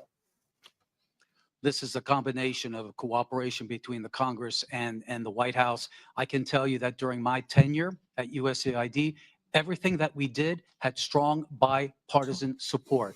Unfortunately, when President Biden came in, but it's someone in an agency somewhere. Is that right? Making the decision at how's that decision made? Who's making that decision? Like that is before the check goes out. Who's pushing the button that says send this check? It starts with the administrator, goes down to the bureau level and the office level. But in the end, contract officers have to make sure at the Office of Acquisition Procurement that these are following U.S. laws and the policies of the president. Contract officers. Now, are these people elected? We hear a lot about elected officials making these, certain decisions. There's no one at USAID that is elected. So, yeah. So the people sending the money are not elected officials. Okay. Just wanted to clarify that. One of the issues we've had is trying to track this dollars once it goes out to bring accountability to it. And there is no connection that we've been able to find to an employee ID number, for example. Connected to where the grant money is going out or the contract money is going out. We're working on legislation to fix that. But one of the things that's really disturbing is the fact that some of the money that's going out doesn't even have a name of where it's going out. You talked about that, Mr. Roman. Could you speak to that for a second? It's to the tune of billions of dollars. Correct. Miscellaneous foreign awardees. The issue with it is that while the individual grantees have to apply for a vetting process that USAID conducts in terms of a government review, including with counterterrorism databases, there's a self-certification process by their sub-grantees. It's as if though you hire a contractor in your house to redo your living room, and he hires a bunch of robbers to take everything out, and you're left with the spades on the wall rather than having a fully renovated room itself. And so some of these dollars have been going to support terrorist organizations. Right. And taxpayer dollars going to support. Now, what would happen if we found a business that was funneling money to the Taliban? They would be indicted. They would be charged, go before trial, and go to jail for a 20-year sentence for money laundering or for material support for terrorism. So this is one of those cases where it's only legal if the government's doing it? Right. In the opening chairman's remarks, she was saying that this is about fraud, waste, and abuse. And if it was anyone else, it's as if though a private citizen can't do this, but if a U.S. government agency or bureaucrat wants to give money to a terror organization, it's okay. Yeah, I find that atrocious. I think the American people do too. Mr. Pribrack, I want to touch on one thing because I've talked to ambassadors across the world, and you hear this. We'd like to align ourselves with the United States We don't want to align ourselves with China, but when we're talking to China, they're talking roads, bridges, infrastructure, those kind of things. Things we traditionally know as soft power. But right now, when they're talking to the United States, what they've gotten from our State Department over the last few years is social reengineering. Many of them have come to say, you know, our nation espouses Judeo-Christian values. They don't. And even as I talk to pastors across our country who are working to send millions into missionaries, their eyes in Christian universities to understand the fact that our State Department is actually sending billions to counteract those ideals. Could you speak to that? You can quickly answer, and we have to move on. I've spoken to many foreign African officials, for example, when they're meeting with Mr. Blinken, they were ready to talk counter-genocide. Instead, they got to social reengineering. Okay. I now recognize the gentleman from Massachusetts, Mr. Lynch, for 5 minutes. Thank you, Madam Chair. First of all, I want to thank the witnesses for helping the committee with its work. I've been here a while, so I was here actually when President. So, guys, this show today is not about drag queens and LG and transvestite pedophiles. Okay, I know that Neptune is saying that there's no evidence that these people overwhelmingly want to be around children and engage in these acts, and that anybody who says it is right wing.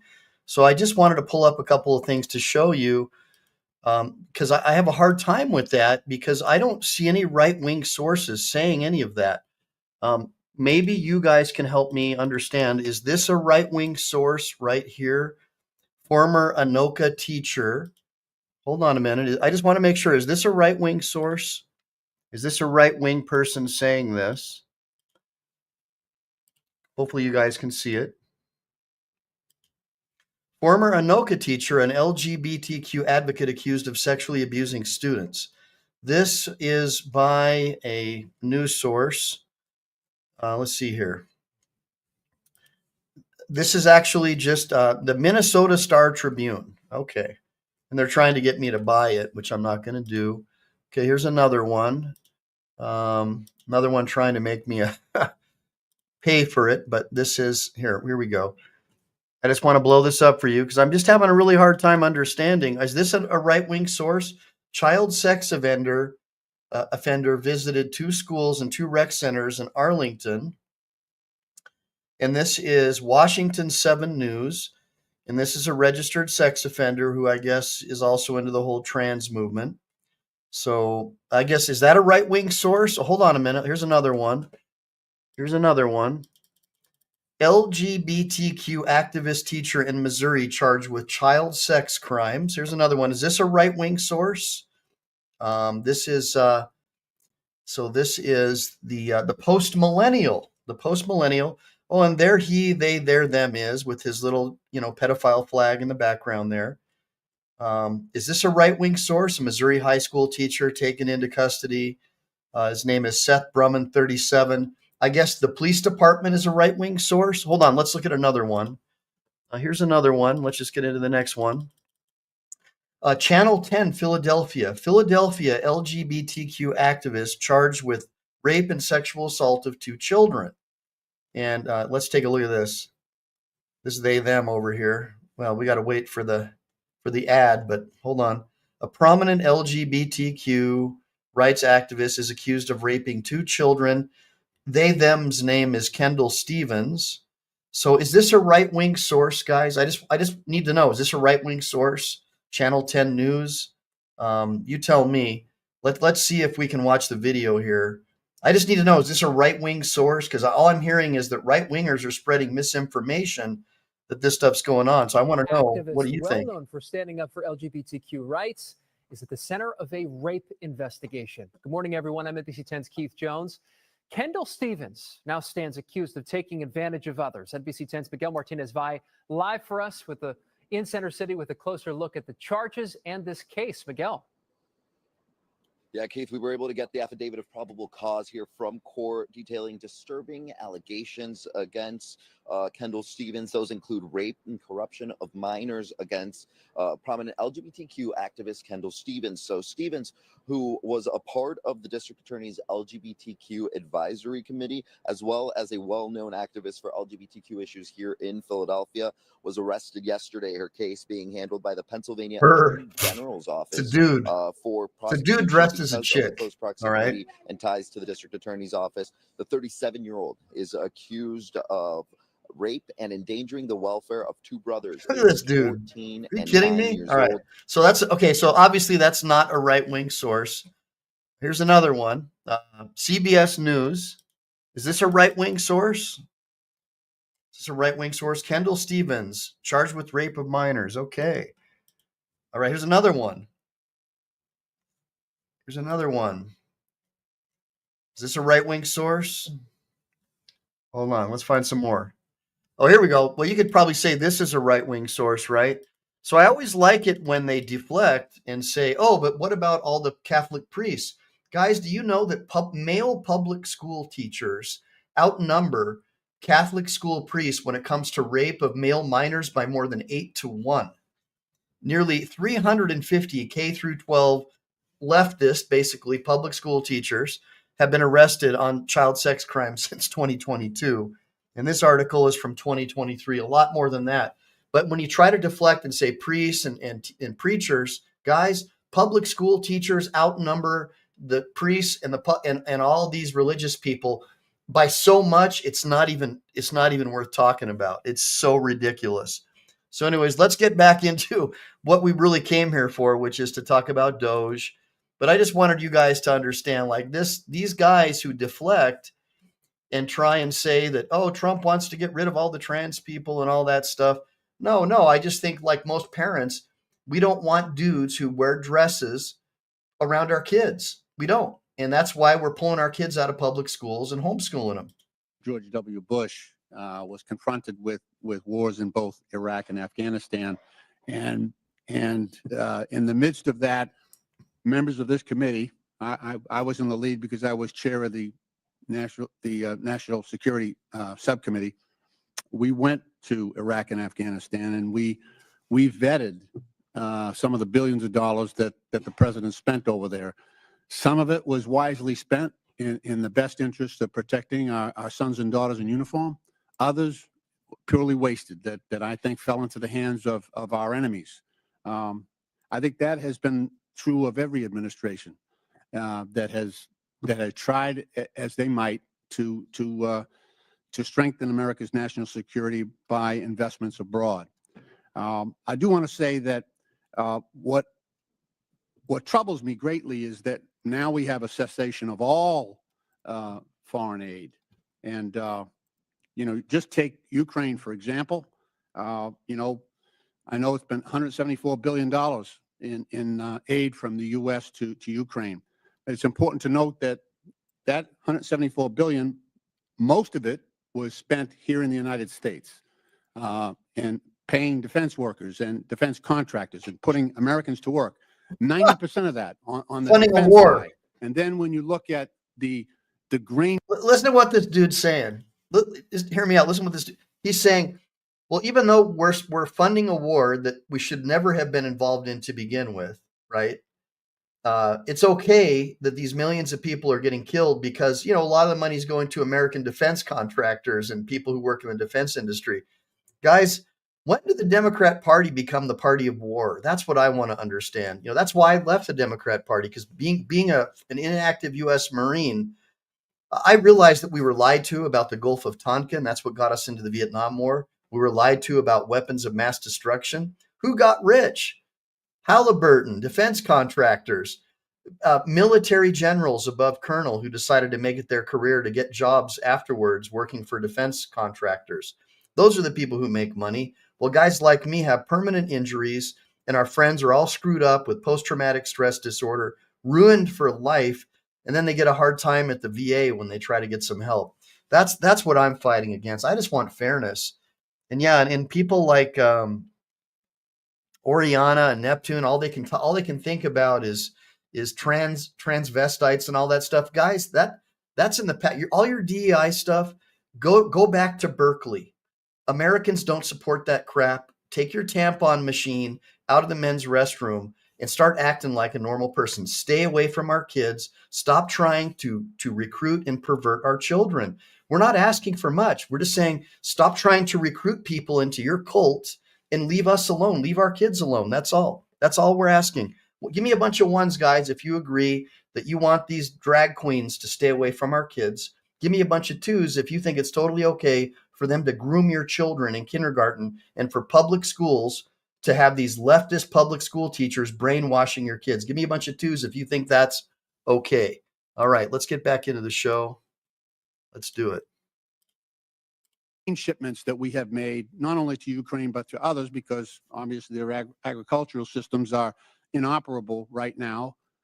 Those are American farmers. And Madam Chair, I would like to ask for unanimous consent just to submit this article from the Associated Press entitled "The USAID Shutdown is Upending the Livelihoods of Farmers and Other Americans." Without objection. Thank you, Madam Chair. So, and what also troubles me is that now we have a president saying that Ukraine started the war. And Mr. Ullman, you're a really smart guy. You're up on this stuff. You pay attention. Do you seriously believe that Zelensky invaded Russia? Okay. No, sir. Okay. I'm just happy to hear you say that. I expected that, but look, members on this committee, some are new, so some weren't there, but we all sat in classified briefings for months where our defense and intelligence personnel would brief us and say, okay, this week, Vladimir Putin is moving his armored divisions from Vladivostok in eastern Russia, 4,000 miles, and positioning them in front of the Ukraine border, anticipating an invasion. And then, you know, afterwards, after the invasion, actually 2020, I think it was, Putin took credit, said, I ordered the special operation against Ukraine. And yet, you know, we have a president saying the opposite. He's saying that Ukraine invaded Russia. They started the war. And it's just, you know, to restate Mr. Primarak's question, was there one Republican in the room that raised their hand and said, no, Mr. President, no, Mr. President, that is a lie. That is false. I didn't hear anything.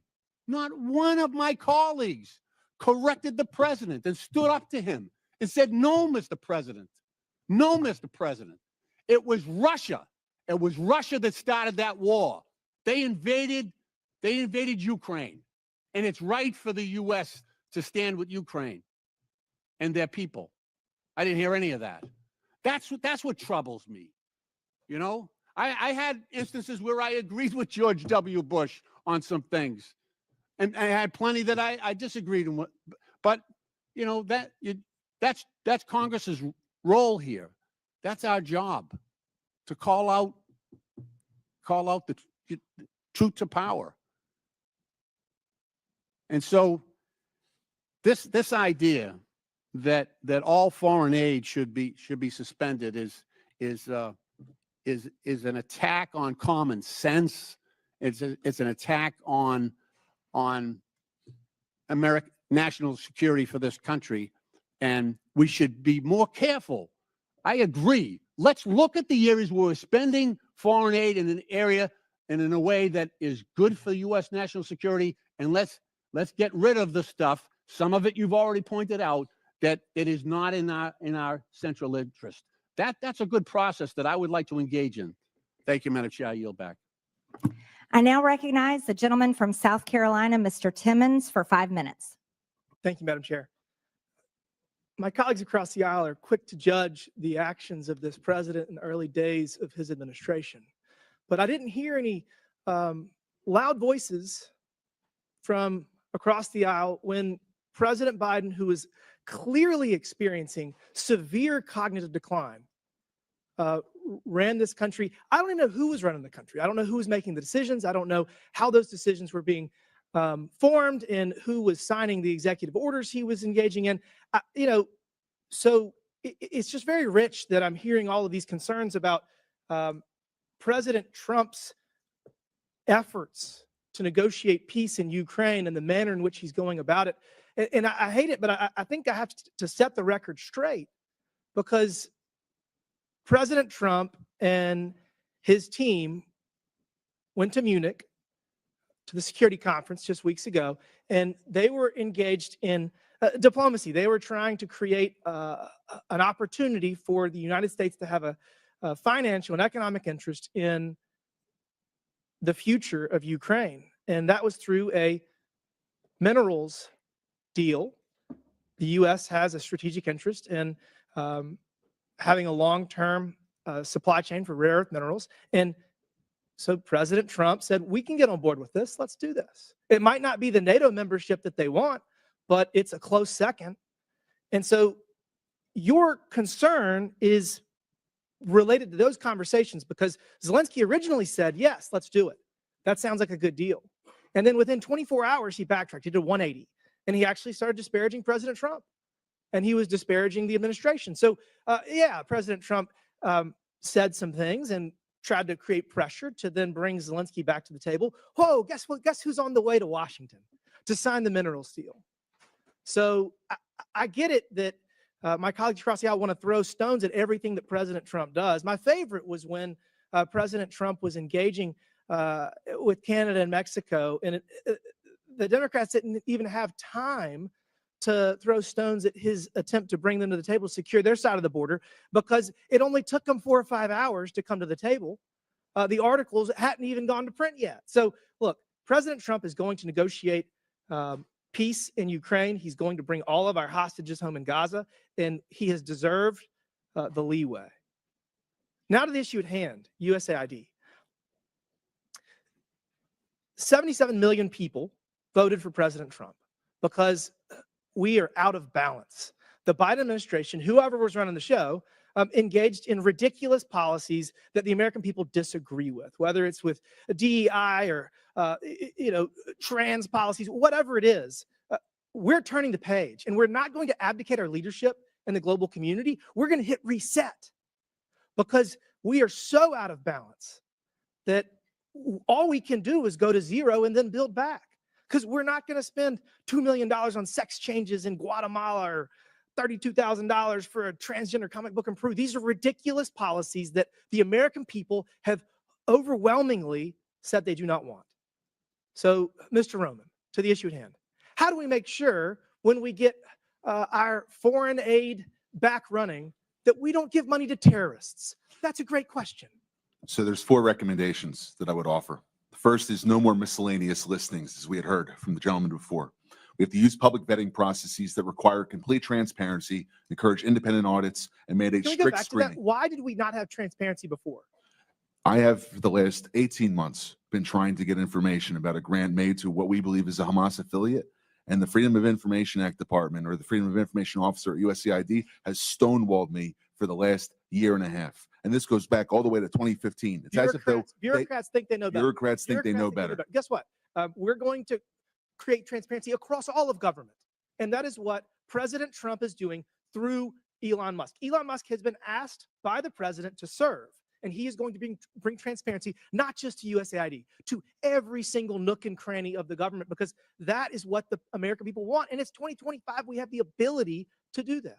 Mr. Roman, continue. What else can we do to make sure? I'll go quick. I know we're limited. Stronger accountability mechanisms, clawback provisions, stiff penalties for misuse, criminal investigations if you go towards the terrorism financing. The State Department, under Secretary Rubio's review, must have a roadmap for better oversight. And lastly, the legislature must give teeth to its funding bills. We have to be able to have robust penalties, transparency mandates, and real-time oversight tools, rather than waiting 3 years to get reports from contractors when they've already committed the violation past the statute of limitations. I'm out of time. We all know sunlight is the best disinfectant, and that's the path forward. With that, Madam Chair, I yield back. Thank you. A member of the public audience made an obscene gesture. It was caught on camera to a member of Congress. I would like to remind everyone in the hearing room to follow the rules of decorum. Capitol Police will now remove the offender, and I expect members of the audience to maintain decorum. We'll take a pause for a brief moment.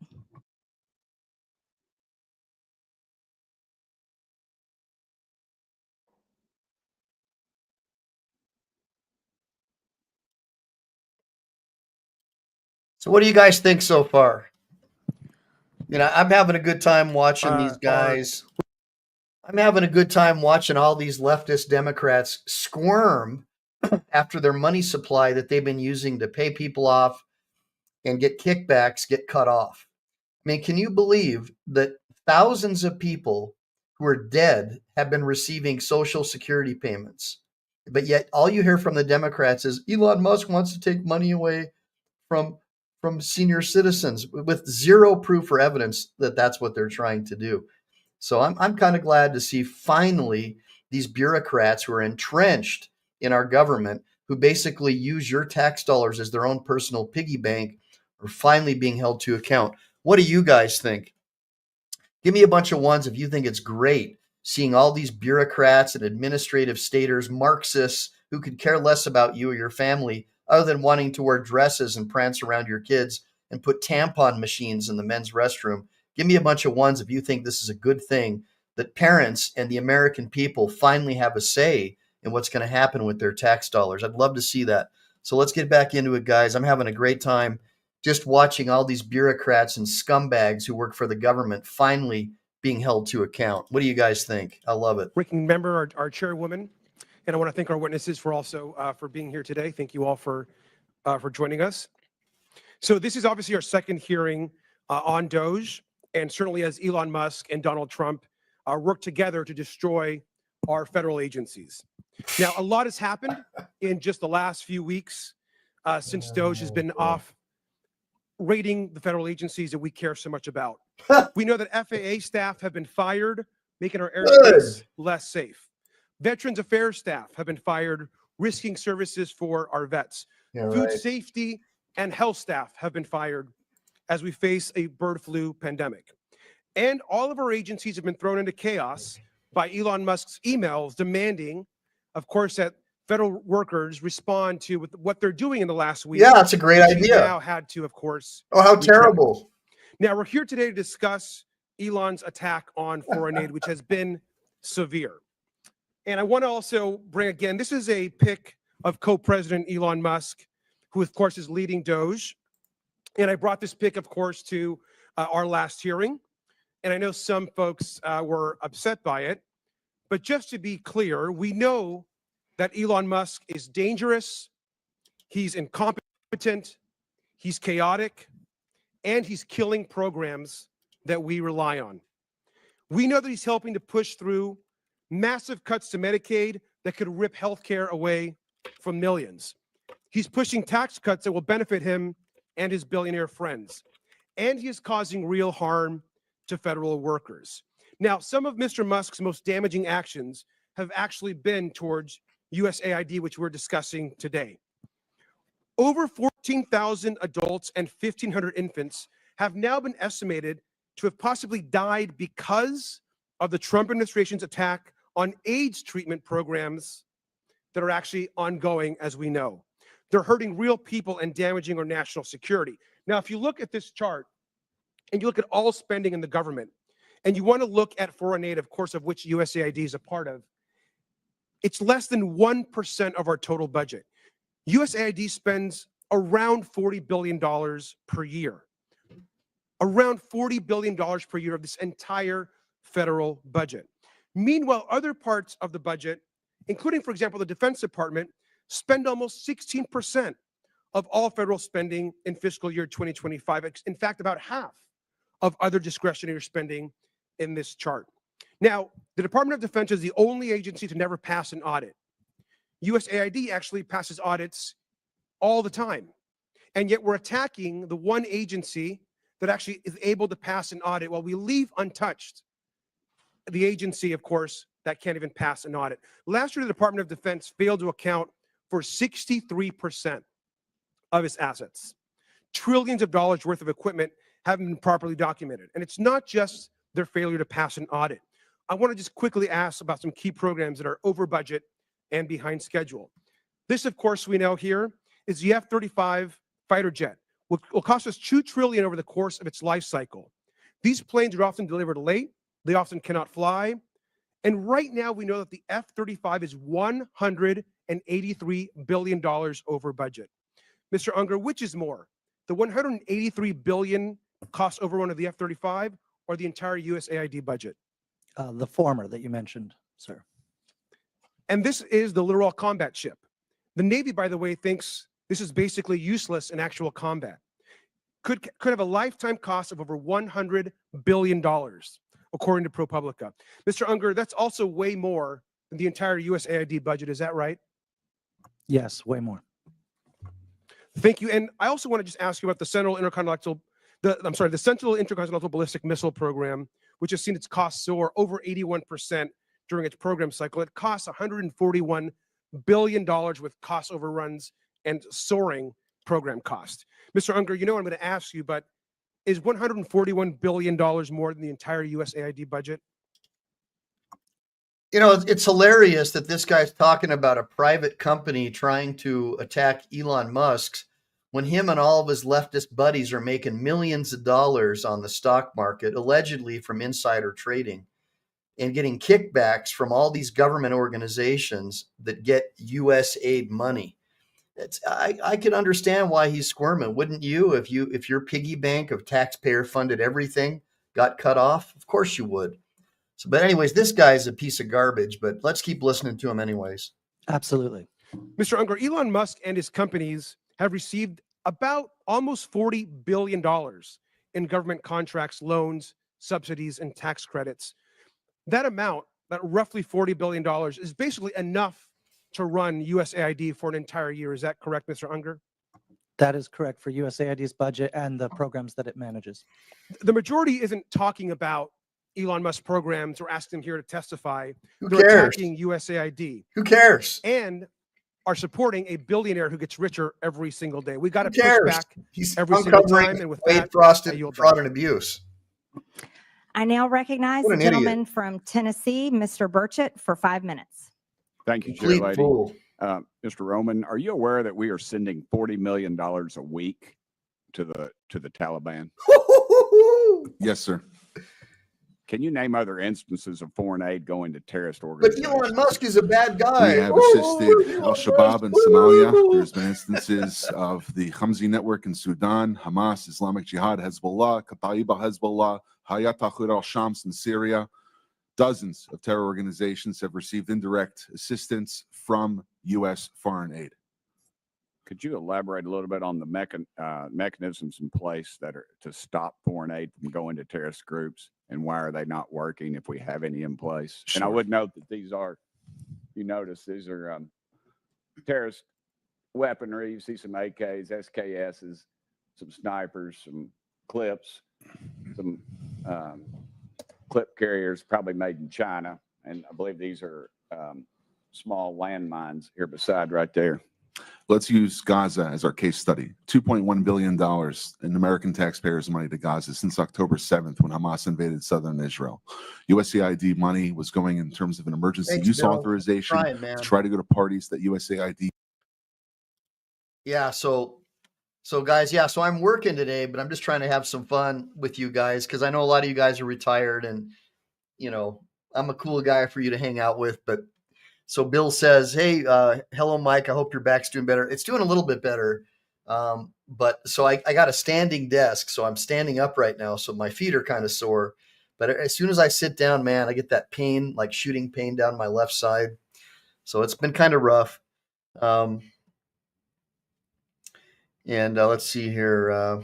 That's right. Insider trading is a big problem. I mean, look at all these Democrats. They go into Congress with they're broke or with a couple $100,000, and they come out with $20-30 million. Plus, they get a pension. And here they are complaining that Elon Musk has found people on the Social Security rolls who are like 120, 200 years old, like thousands of people who obviously are dead, still receiving Social Security payments and cashing them. And obviously, they're really upset about Epstein Island because, you know, now we're going to know who was hanging out at Epstein Island with all these bankers and basically being blackmailed probably by the CIA or Mossad to do their bidding, right? So we're going to find all that information out, I guess, today. So this is really interesting what's going on, seeing how terrified the Democrats are of having a government agency with basically run by Democrats, right, being audited and finding out all the waste, fraud, and abuse. unbelievable how they're so scared and terrified and trying to like do the whole redirect against Elon Musk. Dude, all he's doing is finding the waste, fraud, and abuse. That's it. That's it. He's just finding it and then he's putting it out there for people to see, just like he did with Twitter. He ended the FBI and CIA control of Twitter, right? Because we know from the Twitter files that's exactly what happened. We know that Joe Biden basically used his friends at the CIA and the FBI to lie about the Hunter Biden laptop and say it was Russian disinformation. And he convinced Facebook and Twitter to ban anyone's account who talked about it on the eve of an election. That's called election interference. So these guys have been censoring the news, been using government agencies to flood our country with illegal aliens at your expense, and they're finally being held accountable. What do? Oh, Elon Musk is a billionaire and he lost some money with his company and he's not a good person, even though all he's doing is bringing out the information for the American people to see. What do you guys think? Do you guys buy it? Do you guys really believe anything these guys say anymore? Really?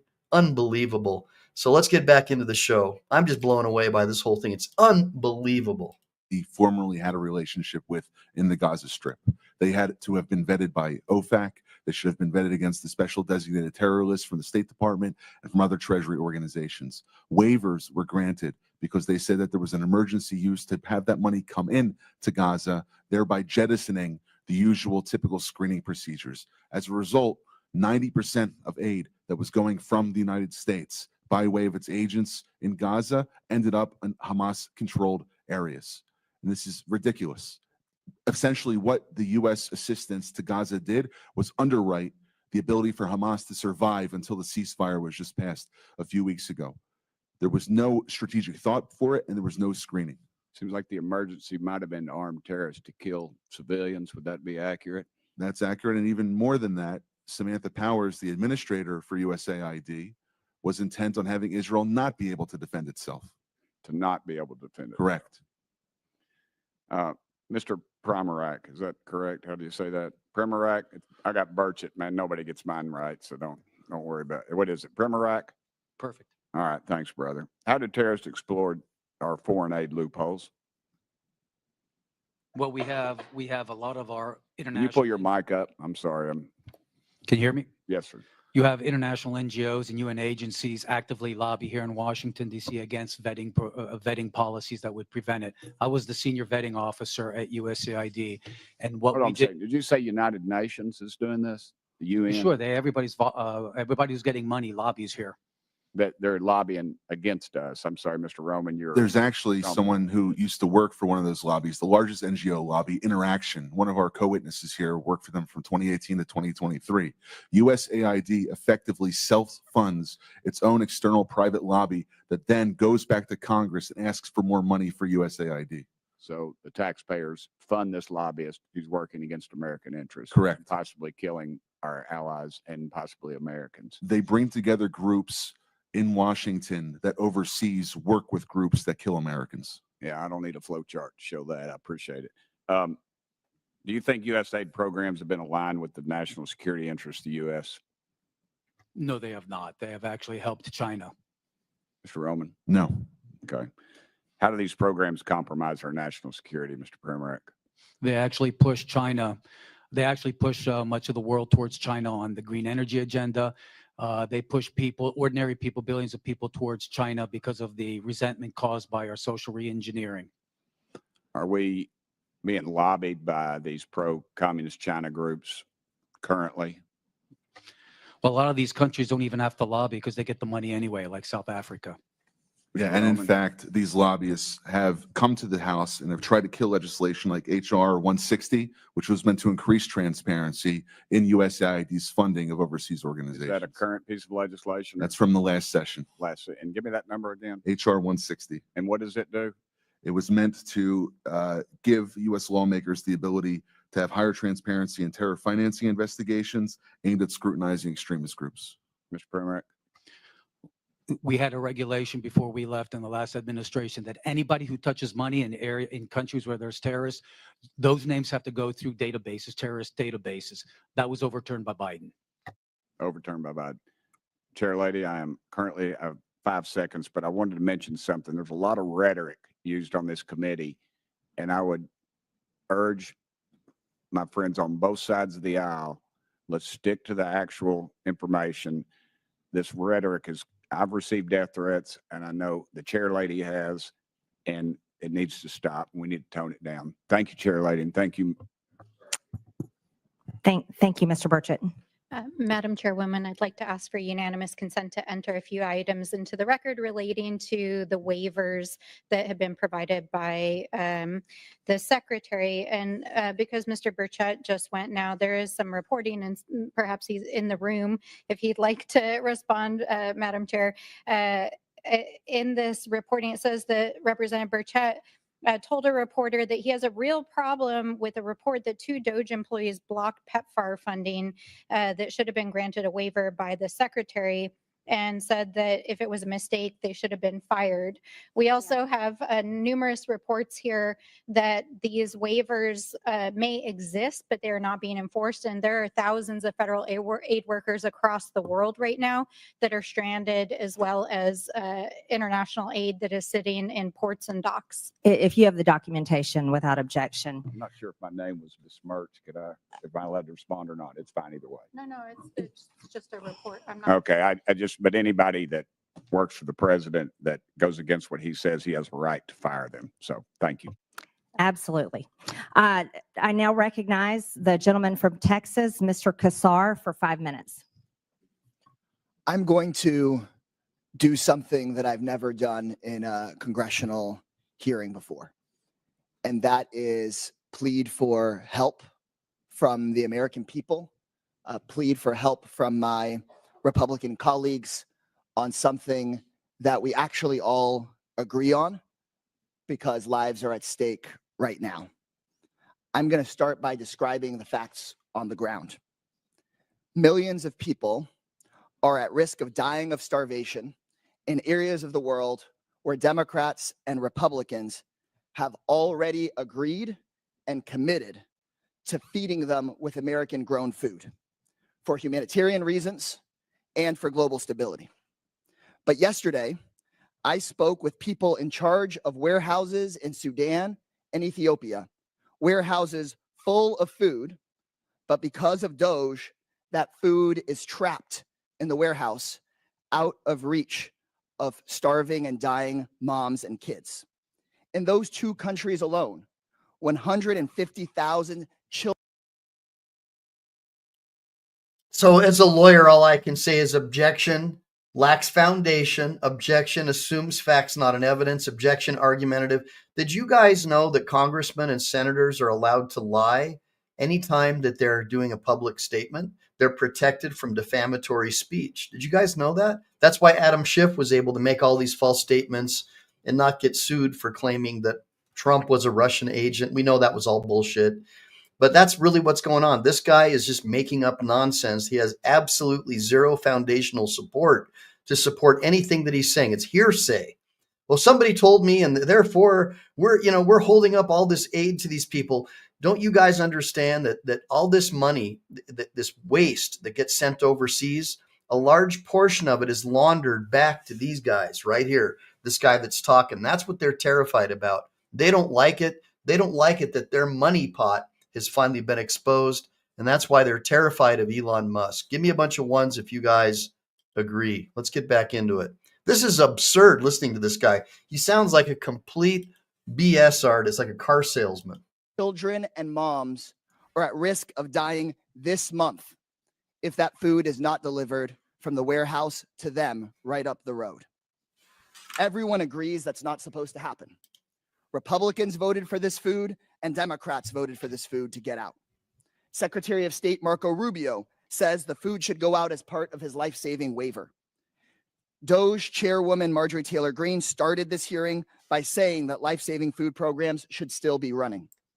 We have paid for the food and we have shipped it, and it is sitting trapped in the warehouse because DOGE is blocking the payments needed. Where's the proof? To Prove get it. the food out to Prove the it. people who need it. Prove it. Prove it. So here's what that means. Prove it.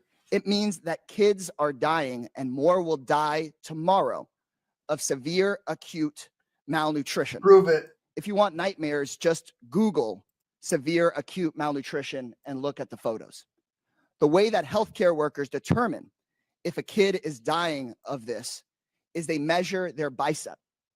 And if their bicep is less than 4.5 inches around, then that means you could die of starvation tomorrow.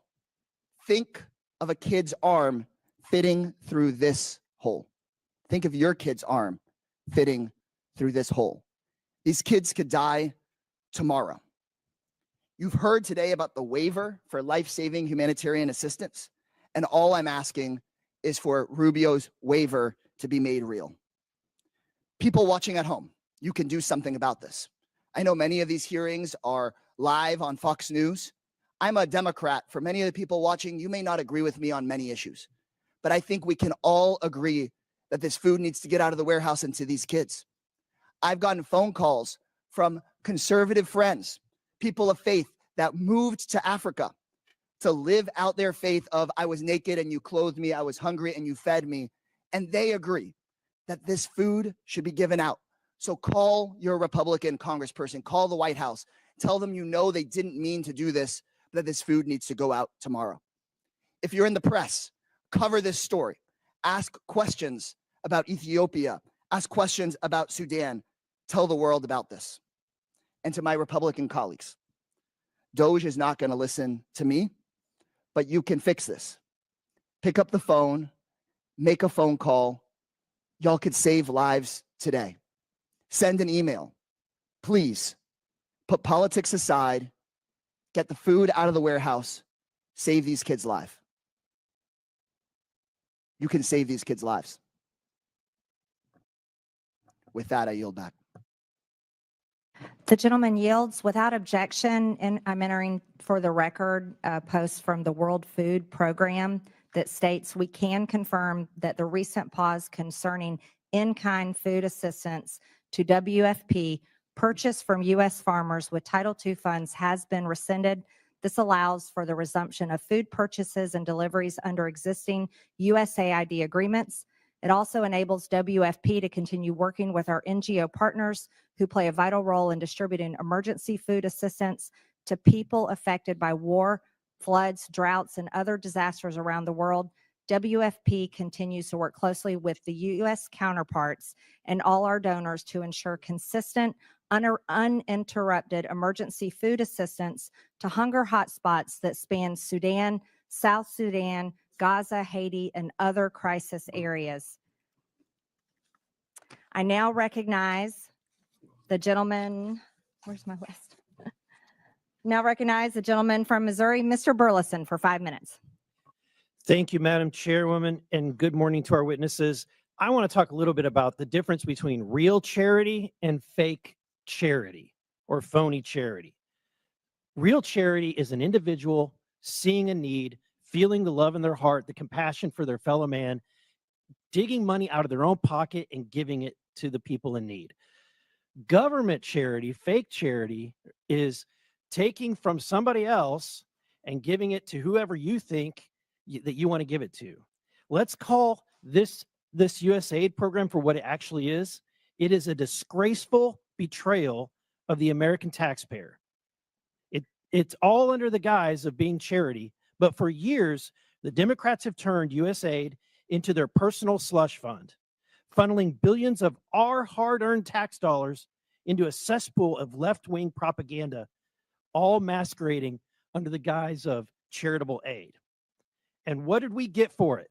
Not stronger allies, not safer borders, and hardly a dime's worth for the American interest. No, we got absurdity for it. Taxpayer cash bankrolling climate activism, DEI, that are frequently at odds with the values and the needs of the countries that we're supposedly aiding. This isn't aid. It's a shakedown of our taxpayers, courtesy of the left-wing bureaucracy working with dark money networks that Mr. O'Neill described so eloquently earlier. Now, I have a question for Mr. Roman. As DOGE has recently brought to the forefront, USAID has often used American tax dollars to push leftist ideology abroad. One of these areas is exporting radical renewable energy agenda, which I believe is not only not in the best interest of the U.S., but it's also detrimental to the very countries that the aid is supposed to be helping, subsidized by anti-competitive energy policy. Can you touch on the impact that this policy has? Without being a meteorologist or climatologist or a geologist, I can't necessarily speak about energy, but I can speak more largely about the sponsorship of agendas which are anathema to American interests abroad.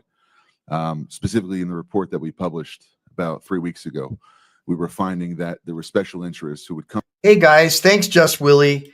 So Just Willie just threw me a $2 super chat saying, MPE, glad you're feeling a little better. Yeah, me too, bro. It's been really hard. You know, I miss doing my shows every day. And I know I was getting like 1 million views a month and now I'm down to like 200,000, So I know that I feel like I let you guys down, but I've just been seriously injured. I bought a standing desk and that's kind of helping a little bit, but it's been pretty rough. And so I'm trying to get some work done in my office and at least I know I'm not like talking a lot or doing a lot of commentating, but I'm trying to, as I'm doing work, pop over and say hi and let you guys know I'm still here and that, I'm going to be doing some other stuff. I'm going to do a show hopefully this week, maybe tomorrow, about recording. There's a lot of people who don't understand recording laws, recording telephonic conversations. And we're going to get into that. So yes, like for example, in Nevada, my research has shown that it is legal to record other people's phone calls within the state of Nevada on a one-party consent basis, but there are rules to that. You have to have a court order in order to do that. So if you're recording someone's phone calls in Nevada and you don't have approval, like life in danger and something like that, unless both parties consent, I think it's a class 1 or a class 2 felony to do that. So if you're in another state recording a phone call from someone who's in Nevada, you're guilty of a felony in the state of Nevada. And I'm going to get into that unless an exception applies. And in California, that's 100% a two-party consent state. So if you're recording people's phone calls from California in any other state, you're in violation of California law. It's a felony, I believe. So all you guys who think, oh, I'm just going to record phone calls and it's going to be hunky-dory. No, man, you better know you're right. And so I'm going to do a breakdown of when it's legal, when it's not. For example, if you call someone and you're recording and you say, this call is being recorded for customer service, you've already violated the law because you're recording a call without getting approval first. Now, if you have a machine that says this call may be recorded, to help customer service, well, then it basically might be deemed to be a waiver if you go on the call. But if you're talking to someone and they say, hey, Mr. Eline, just so you know, I'm recording this call, you're already guilty, dude. You violated my rights unless an exception applies. And we'll get into that. I want to do a show about that because a lot of you guys don't know what you're doing. And I care about Team MPE. And I don't want you guys getting in trouble or running awry of the law. So we're going to get into that and talk more about it. Hopefully tomorrow. Maybe even later today. But today, the best thing that I could do is to at least do like a marathon of DOGE because I'm really, really happy about DOGE. I really love seeing these lefties squirm when all their tax-funded perks get taken away. We know that USAID is, in my opinion, a criminal organization.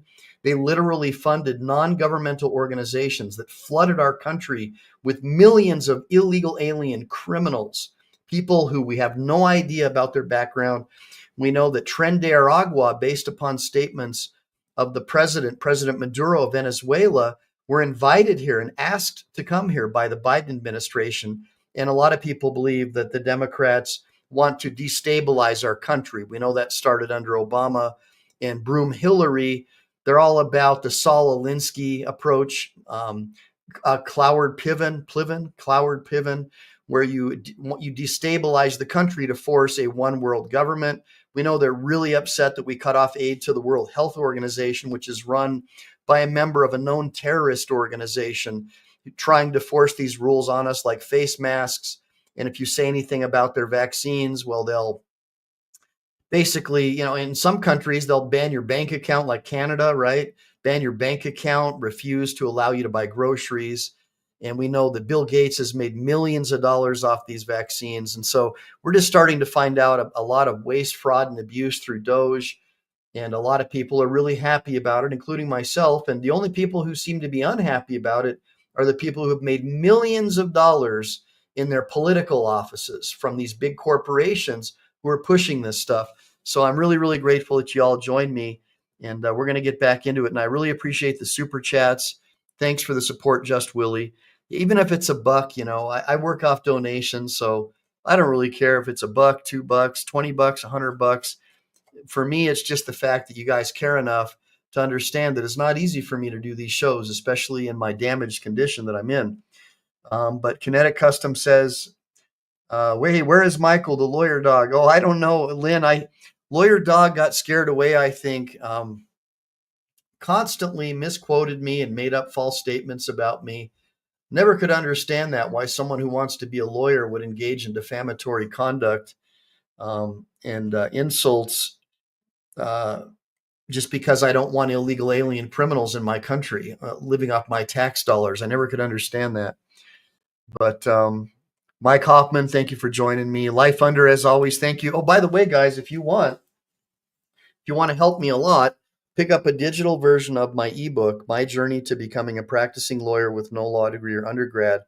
And you can go to my YouTube page and you can pick up a copy of the digital version of my ebook, where I take you on the journey of how I became a lawyer with no law degree or undergrad in California. And I talk about the other states that offer those programs. And I even talk about how I got my Juris Doctorate with no undergrad after I was already a practicing attorney, and how that was cool. And I talk about the ancient history of lawyers under the common law system, how there were no law schools, and how I believe that law schools are basically like political re-education camps. I challenge you to meet a conservative or libertarian attorney.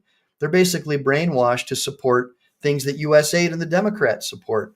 And that's why we have so many leftist judges now. Very, very hard to find a judge who's not an activist that was put into power by the left. They're highly, many people say, activist judges, and they don't support the Constitution and the Bill of Rights. They support the one world government, the World Economic Forum, Bill Gates, all these guys that we don't like. And thanks to Twitter, all this information started coming out. So thank God for Elon Musk and the ability to have real news that's not controlled by the radical left. Give me a bunch of ones for Elon Musk for allowing us to have access to the truth for once, after 60 years of far left control over almost every single news agency. So I think that's really amazing stuff, guys. Bunch of ones for Elon Musk for that. Whether you like him or not, he's exposing corruption at the highest levels. And the only people who seem not to like it are the Democrats. Go figure. Very strange. I don't know. To me, that's just very disconcerting. What do you guys think? Anyways, let's get back into the show, the really, really big show. Come to USAID contract officers, they would make recommendations, and it was basically the granting, like a political commissar in the Soviet Union would do to his favorite unit, rather than looking at what was actually good for the United States. Thank you, Mr. Pimarak. It was once quoted by Samantha Power. She declared that USAID is a climate agency. And so DOGE recently canceled 10 climate and clean energy programs, including a nearly $85 million award aimed at increasing, clean energy in Africa. Also, a $18.7 million program for electric vehicles to be adopted in Nepal. My question to you is USAID a climate agency? They wasted a lot of money on it. I can't think of any other agenda that has caused as much poverty and hunger as the climate agenda. For example, the higher energy costs hits the poor the hardest. For poor farmers in Africa that have to rely on natural gas-based fertilizers, it became too expensive, so crop yields just plummeted. And these countries at the same time were prevented from developing their own fossil fuel industries in which they could generate the income to finance their own social services. Thank you. My last question has to do with the promotion of values outside of the values of the United States and Western culture.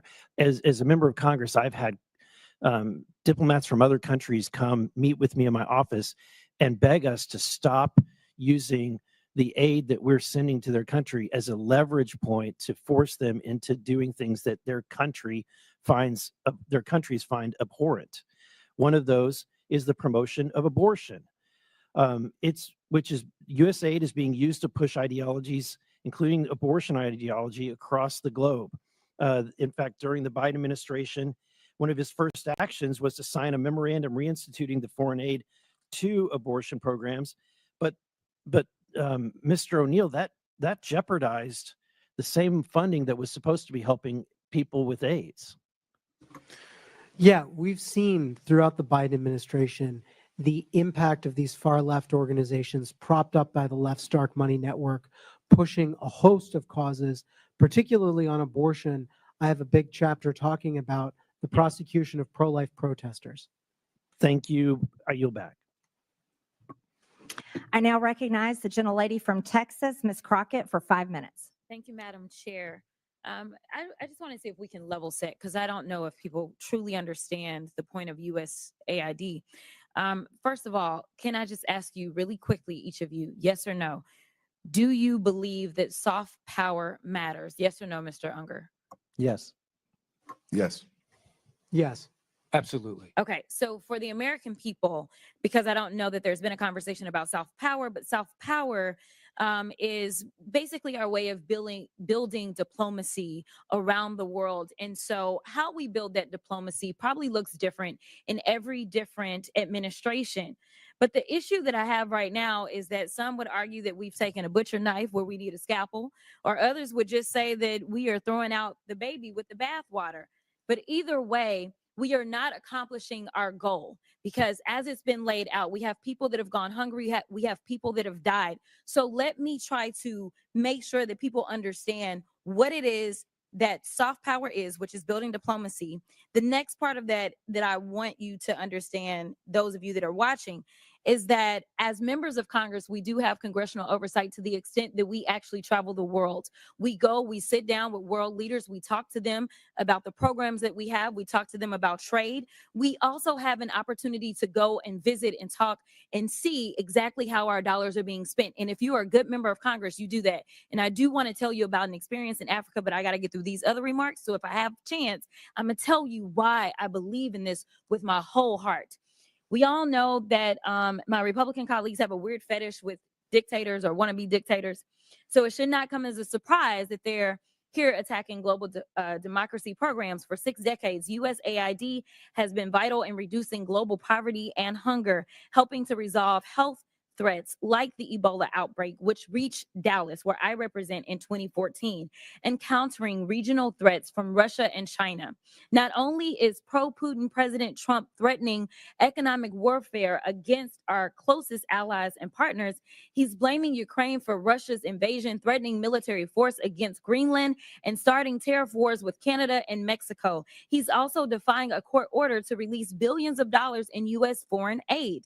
This committee should be providing oversight of the executive branch's illegal impoundment of federal funds. But we're here today so the chairwoman can peddle new conspiracy theories about U.S. foreign aid. The dismantling of USAID is just another part of the Republicans' chaotic foreign policy and pro-dictator agenda. Republicans are turning their backs on American farmers who provide nearly half of USAID's global food assistance. I'm going to stop here really quickly, because I think what happens is that when the American people hear that we're sending out money, they believe that we're just dropping bags of money places. And that's not what we do. But let me tell you, China does. China does. Because I've sat down and I've talked to people, and one of the reasons that we are behind China is because they have argued that there is no red tape. And China is like gangsters. Like, think about the biggest, baddest guy offering you money when you want it, like a loan shark, right? And then when they come back to get their money, they want your firstborn, your secondborn, and everybody else. That is who China is. But a lot of people that are desperate for money, they go for that, because in America, we're going to say, no, no, no. We're going to take care of our farmers. We're going to make sure that our farmers are the ones that are giving you the food. We're going to make sure that if you want arms, those arms are going to come from us. So I want people to understand, we don't just go with black bags and drop off bags of money like that. It's not that simple. But I want to get to a couple of questions because I know I'm running out of time. Mr. Unger, the chairwoman stated that, quote, the federal government has been sending billions after billions of dollars to push left-wing ideology, fund radical extremist groups, and usurp the will of the people abroad and here at home. Is saving 20 million lives through the president's emergency plan for AIDS relief, or PEPFAR, part of some left-wing ideology? Yes or no? 'Cause I'm- No, in fact, Okay, I gotta PEPFAR go. was created by Republicans. It was created by Republicans. Thank you for that fact. In fact, it was a Bush, a Texan. What about eradicating polio in nearly every country and cutting malaria deaths in half? No. Okay. So here's the other thing, and I don't know if anybody knows the answer to this question. We have been talking about USAID and trying to pretend like it's the devil, but when we look at the numbers, is it 50% of our budget that goes to USAID, Mr. Unger?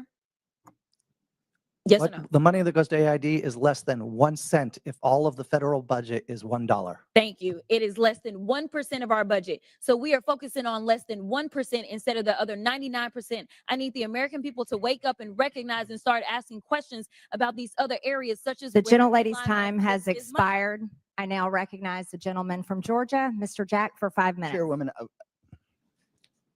Chairwoman, I wanted to ask for unanimous consent to enter an article into the record from this morning.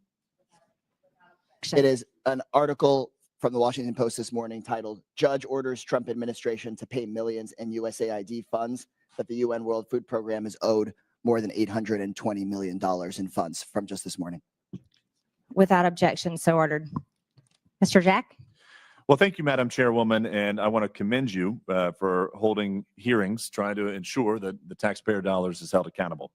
Our last hearing, I just want to note for the record, we discussed the $2.7 trillion over the last 20 years that has been distributed through improper payments and wasted, taxpayer dollars wasted over the last 20 years, $2.7 trillion. And one of the things I want to talk about today are some of the general waste, fraud, and abuse we've seen within the USAID program. So if I could start with Mr. Primarak, what was USAID's original mission and mandate, and how has the agency strayed from those initial priorities from your perspective?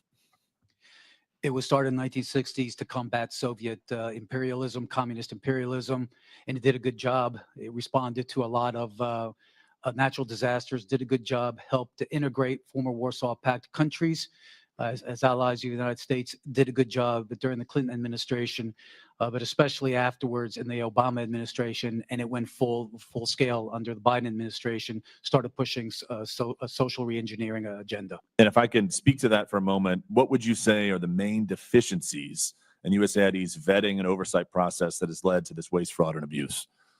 It's an aid industrial complex that refuses to have accountability and oversight. And Mr. Roman, if I could ask you just to expand upon that. Sure. I'll give you an example of the Together Project in civic space. Islamist organizations which work with designated terror organizations in different Middle Eastern countries and territories came under attack by our organization, the Middle East Forum, back in 2017. They put together a lobby which acted as an umbrella to go to Congress to say, ignore that organization that's exposing public data about money going to radical organizations. They're so-called, quote unquote, Islamophobic. So by using politically charged language, they try to cover up their associations with terror organizations. Then they went back to USAID, said, look, Congress is going to fund us now because we lobbied for successful bills and they got more money. And what steps would you say, Mr. Roman, are needed to be taken to ensure grant recipients follow the rules and cooperate with the policies in place? I think there's a gap in vetting and enforcement, allowing funds to move both directly and indirectly to extremist-linked groups. You have to have a pipeline where all the money that's coming out of U.S. government coffers is traceable exactly to which organization and subgrantee it goes to. And then if you have $1 touch one individual, that individual or that organization has to report back to be compared against U.S. vetting databases before a check is cut to them. And if I could ask the same question to you, Mr. Primarak, what are some steps we could take to ensure the grant recipients don't evade some of the requirements needed? I think we need to have a consolidated website where every single award and sub-award is on there, where not only members of Congress can look at it, but the American people who fund this can go through it. And that's the kind of transparency and accountability that's going to force folks to be careful what they do. And if I can just ask, we'll go back to Mr. Roman. I really appreciated that example. With what time I have left, could you offer any other examples of mechanisms by which entities evaded transparency requirements, something that we all talk about, and we've all seen the egregious spending across the board that's been illuminated by many members of this committee over the last 2 weeks. But when it comes to evading some of these requirements, I want to speak directly to that and enter that into the record to the extent you could share. There's a bifurcation of the problem. One is the organizations which are abusing U.S. taxpayer dollars, but the second is the bureaucrats who are allowing them to get away with it. Sometimes because they're not looking and being blind to the issue. Other times because they're intentionally pursuing an ideological agenda that Congress didn't appropriate or authorize. You have to direct funding to have individuals that are getting money to be able to authorize that money, and the reports on the grants that they make after the funding period is over should also be publicly available rather than just how much money was spent. In addition to that, there is many other individuals and partnerships that go beyond USAID. For instance, foundations supporting extremists, persistent lapses in sanctions enforcement, and also potential violations of U.S. criminal statutes. The report that we put out suggests that funding streams may have contravened laws prohibiting material support to terrorism, sanctions violations, fraud, and false statements, both by the grantees and some of the grantors. Well, I appreciate the testimony from both of y'all today and for all witnesses for appearing before the committee. Ultimately, I think what the chairwoman's been trying to do through these hearings is try to ensure that American taxpayer dollars are protected and used to the betterment of American citizens and our interests here in our country, and they're not wasted. And if I could just spend, Madam Chairwoman, the last 20 seconds of my my questioning today, noting that we in our committee should have a decorum, and the other side, after our last committee hearing, which should have been a bipartisan issue, talking about waste, fraud, and abuse within government programs going out the door. Shortly after that hearing, one of our committee members called for real weapons to be brought to this political debate. And I think that's atrocious. I think that's egregious.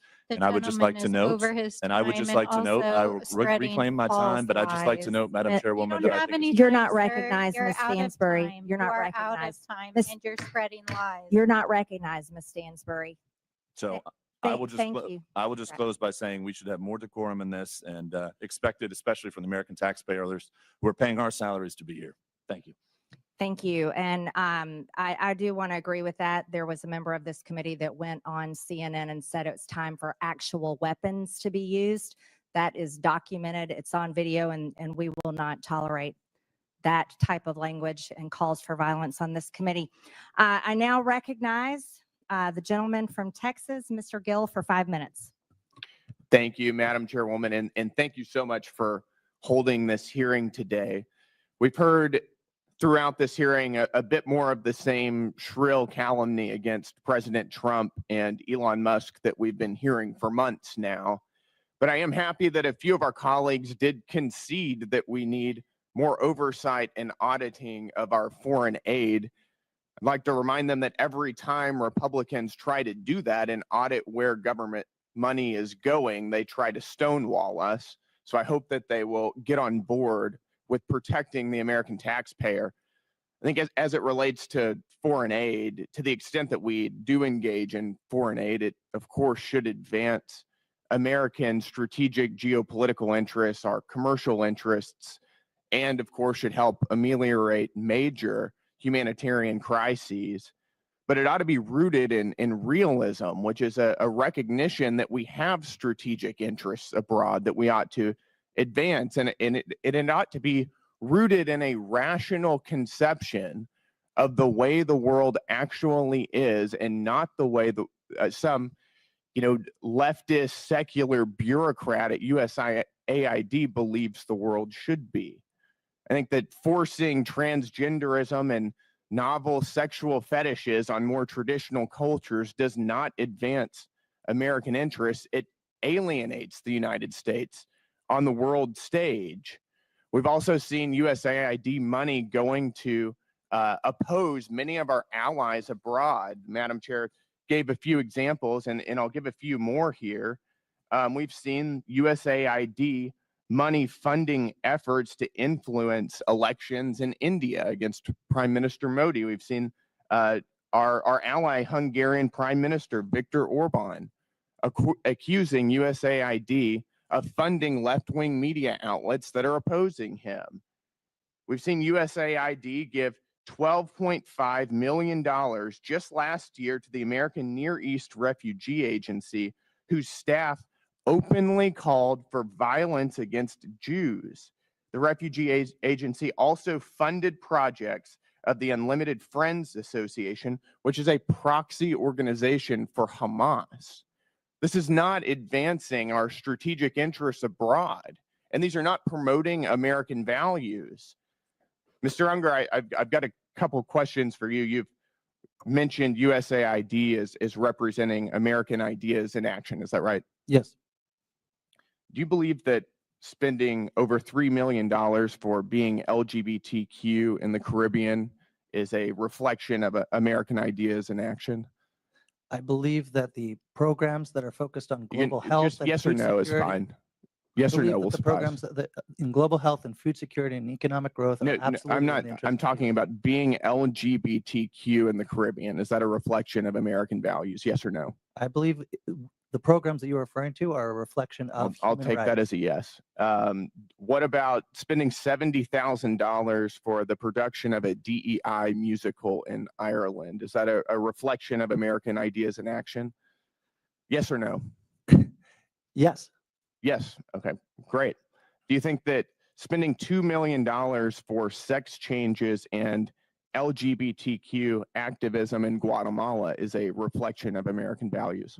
The information that you are using is Yes so or no? faulty that it doesn't It's even it's a yes or no describe the question. It's USAID a projects. no. That is a direct description of what we're spending our tax dollars. Do you think that sex that- changes and LGBTQ activism in Is that what you're- Guatemala is that coming is an from accurate DOGE? reflection of American values abroad? Is It's a that yes or data no coming question. from DOGE? Is that a yes or a no? What I want to understand This is the a data yes or coming no from DOGE? question. Because they counted the same I'll take that USAID as program you're 3 not going to times. filibuster. Reclaiming my time here. We'll go to another one. How about $1.5 million to promote job opportunities for LGBTQ individuals in Serbia? Is that a reflection of American values? Providing job opportunities for allies around the world is absolutely in the interest of the American people. Well, I would like to maybe challenge you if you really believe in promoting DEI. I've got about 20 seconds left. Then, in giving jobs to somebody based on their minority status or the color of their skin or their sexual proclivities, you might want to consider stepping down from your job and giving it to somebody who has more minority points than you do. Well, if that were what With that, I DEI is yield. about, My time maybe is I would, over. but it's I'm not what yielding. it's about. I now recognize the gentleman from Texas, Mr. Fallon, for 5 minutes. Thank you, Madam Chair, and my colleague from Texas did a very good job. Listen, the sky is falling. We hear it now, and not just in the DOGE subcommittee, but we hear it in oversight from our friends across the aisle. The sky's falling. The world's going to end. People are going to die. And then when they say Elon Musk's name, it's never Elon Musk. It's Elon Musk.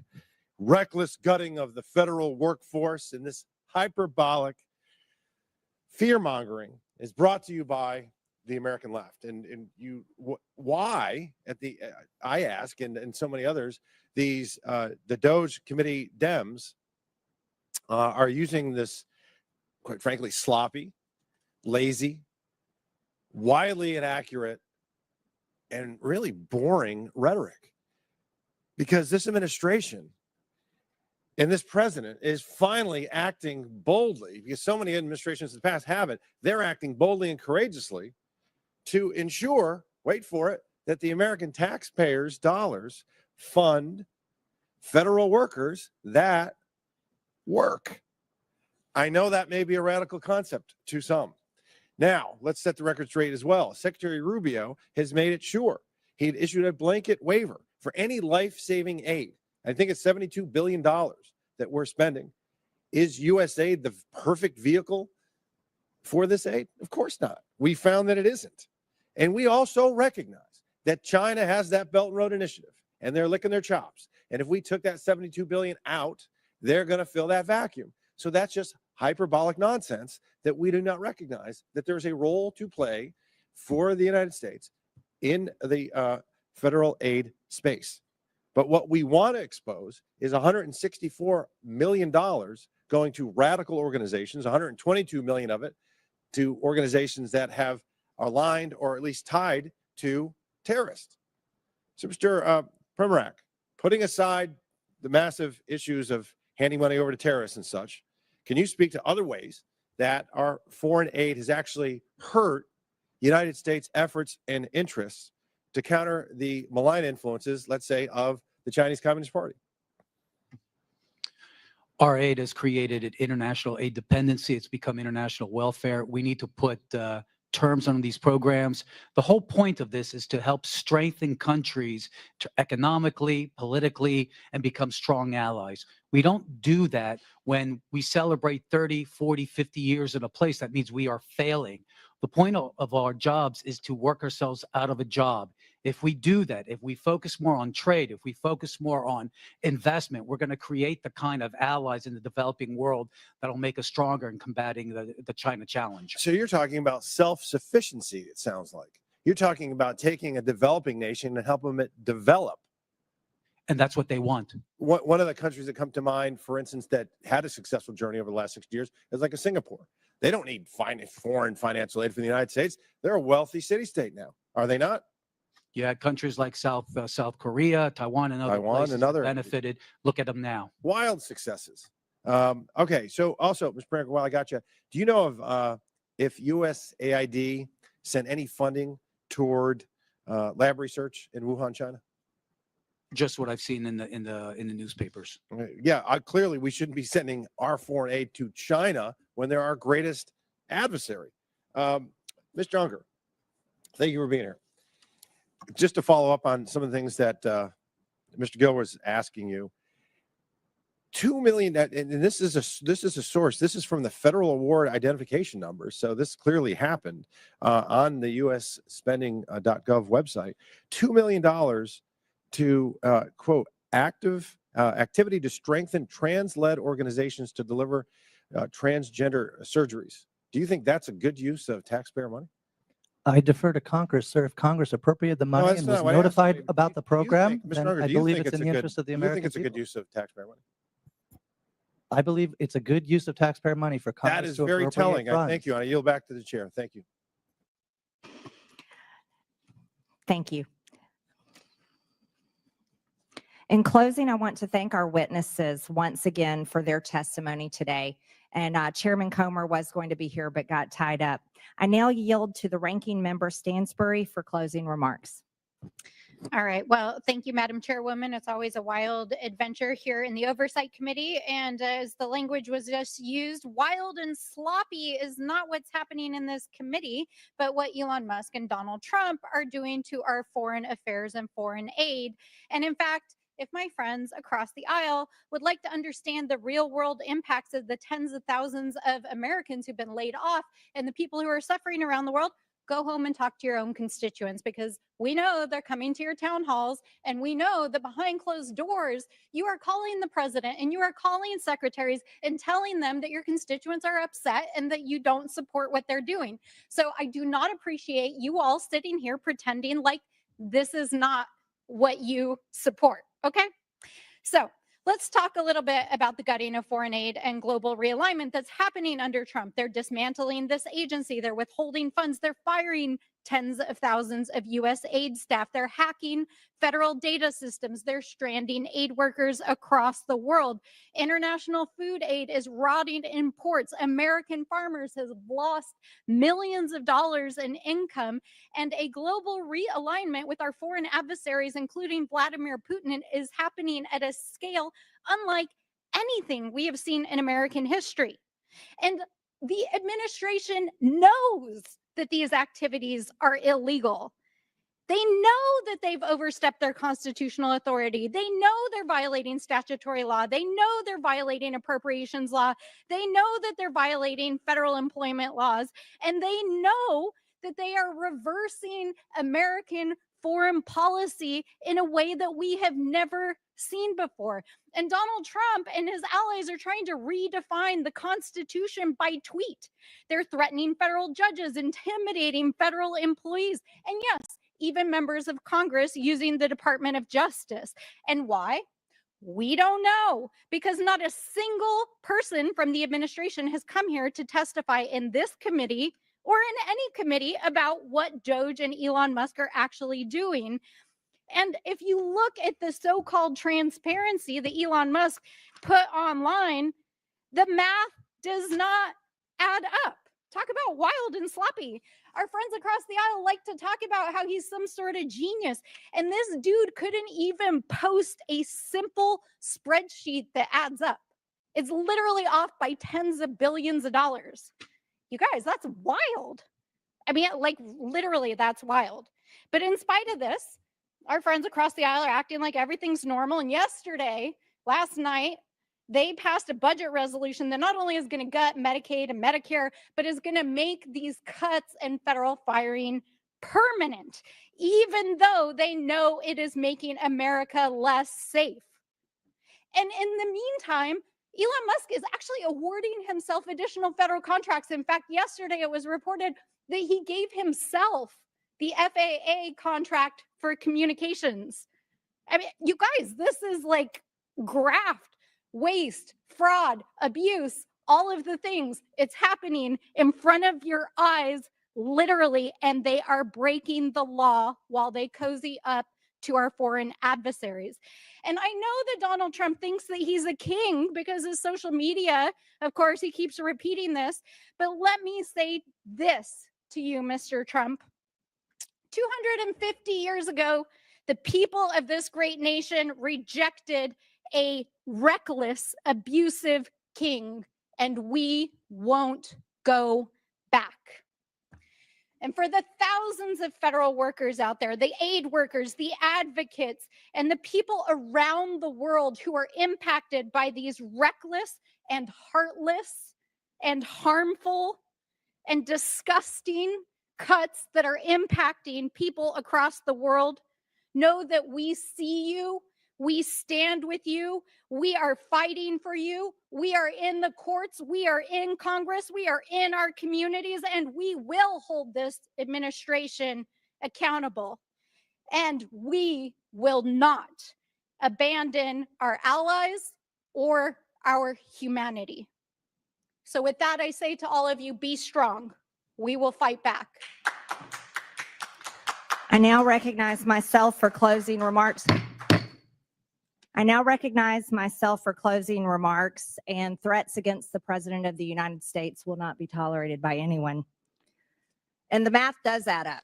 The United States is 36 trillion in debt. 36 trillion. There's plenty of spreadsheets that show that. As a matter of fact, there's a debt clock. You can watch it continue to tick upwards every single day. In fiscal year 2024, the government spent over 1.8 trillion more than it took in. And in fiscal year 2025, the interest on our debt is expected to exceed $1 trillion. That's everybody. I don't care how you vote. The American people do not want to continue to fund these propaganda campaigns, regime changes, terrorist, LGBTQ initiatives, diversity, equity, and inclusion, and other Democrat globalist initiatives. And even if the people did want to continue supporting such causes, guess what? They can support them with their own money through private donations. Because the reality is, everyone, we are flat out broke. If the U.S. government operated like any other private business, which it should, by the way, it would be completely bankrupt and it would be out of business. Last year, we spent almost $2 trillion more than we took in. The United States government is not a charity, and it is not to be used and abused by the bureaucracy to implement the far left's agenda and impose it on the entire world. Again, 96% of all political contributions from USAID employees go to Democrat Party candidates or PACs. Perhaps that's why we're hearing all the complaining. Yeah, that's all it is, guys. They're just using tax dollars. Look, the Democrats have been using USAID and all these government organizations to launder money back to Democrat campaigns. That's all it is. That's why they're so pissed, because we figured out that the Democrats, and we know like 99% of government employees vote Democrat. Why is that? Because Democrats always make sure to give them all your tax dollars so they get a great pension and they get a great life. And then they say that people who are entrepreneurs who risk everything and put their families and their lives at risk, they could go for years without making a profit. They're the evil racists, right? and they're the enemy. Anybody who's got their own business is the enemy. They're greedy, and they just redistribute all this money back to these bureaucrats, and then they donate all this money to the Democrat Party. And that's what's going on. That's exactly what's going on. It's unfair, and it needs to stop. It's unfair that your tax dollars should be used to help enrich government bureaucrats, many of them who are the most lazy, shiftless pieces of crap you'll ever meet in your life. Have you ever been to the DMV and been treated like a dog? What about the post office? 99% Democrat. The letter carriers union gives their endorsement to Kamala Harris, right? And they're Democrats. And what are they delivering? Ballots. I mean, do you trust an election like that if you're a Republican? Of course, people think there's election fraud when there's no voter ID and illegal aliens are registered to vote and at the DMV when they get a license, when they get an ID, when they come to the US. I mean, at least half the population doesn't trust the government. I mean, there's more people in this country than just Democrats. There's Republicans too. So if you want fairness, you want to end the waste, fraud, and abuse. Instead of trying to like redirect and say Elon Musk is this, Elon Musk is that, look at the waste, fraud, and abuse that they've uncovered. It's insane. It's a piggy bank for the Democrat Party. And that's why the Democrats are so upset that they're losing billions of your dollars to fund these bureaucrats who give all their money to Democrats. That's all this is, guys. Let's keep going. The revolving door between USAID employees and NGOs that receive USAID funding is undeniable. Maybe we should consider investigating whether USAID funding has made it back to Democrat campaigns. Has it affected elections? The real questions the American people deserve to know answers to are these.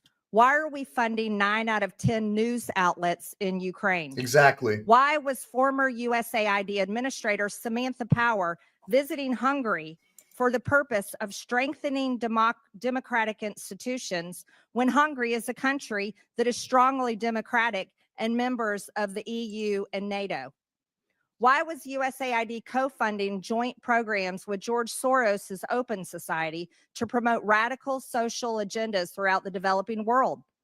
Why is USAID involved in the canceling of elections in Romania? Why is USAID involved in funding court changes in Albania that resulted in the prosecution of the Albanian opposition leader? Because he's a conservative. Why is USAID funding censorship laws in Brazil to silence Bolsonaro? Because he's a conservative. Why is USAID involved in funding the Syrian civil war? What we have learned here today is that USAID has been used as a tool by Democrats to brainwash the world with globalist propaganda to force regime changes around the world. But if USAID funded terrorism that resulted in the death of Americans, then this committee will be making criminal referrals. Lastly, if this is the funding that has come from the USAID, the United States Agency for International Development needs to be abolished. Bingo. With that and without objection, all members have 5 legislative days within which to submit materials and additional written questions for the witnesses, which will be forwarded to the witnesses. If there is no further business without objection, the subcommittee stands adjourned. Boom. And that's all she wrote, guys. I mean, look, I know that people want to redirect and say Trump this, Elon Musk that. But as a lawyer, I got to tell you, we need to focus on the issues at hand. Billions of dollars of your tax dollars are being funneled into USAID. USAID is basically another branch of the Democrat Party. That's all it is. Most government employees vote Democrat, and their unions give money to Democrats. It is a money-making machine for the Democrat Party. And the other side, the non-Democrats, don't think that it's fair.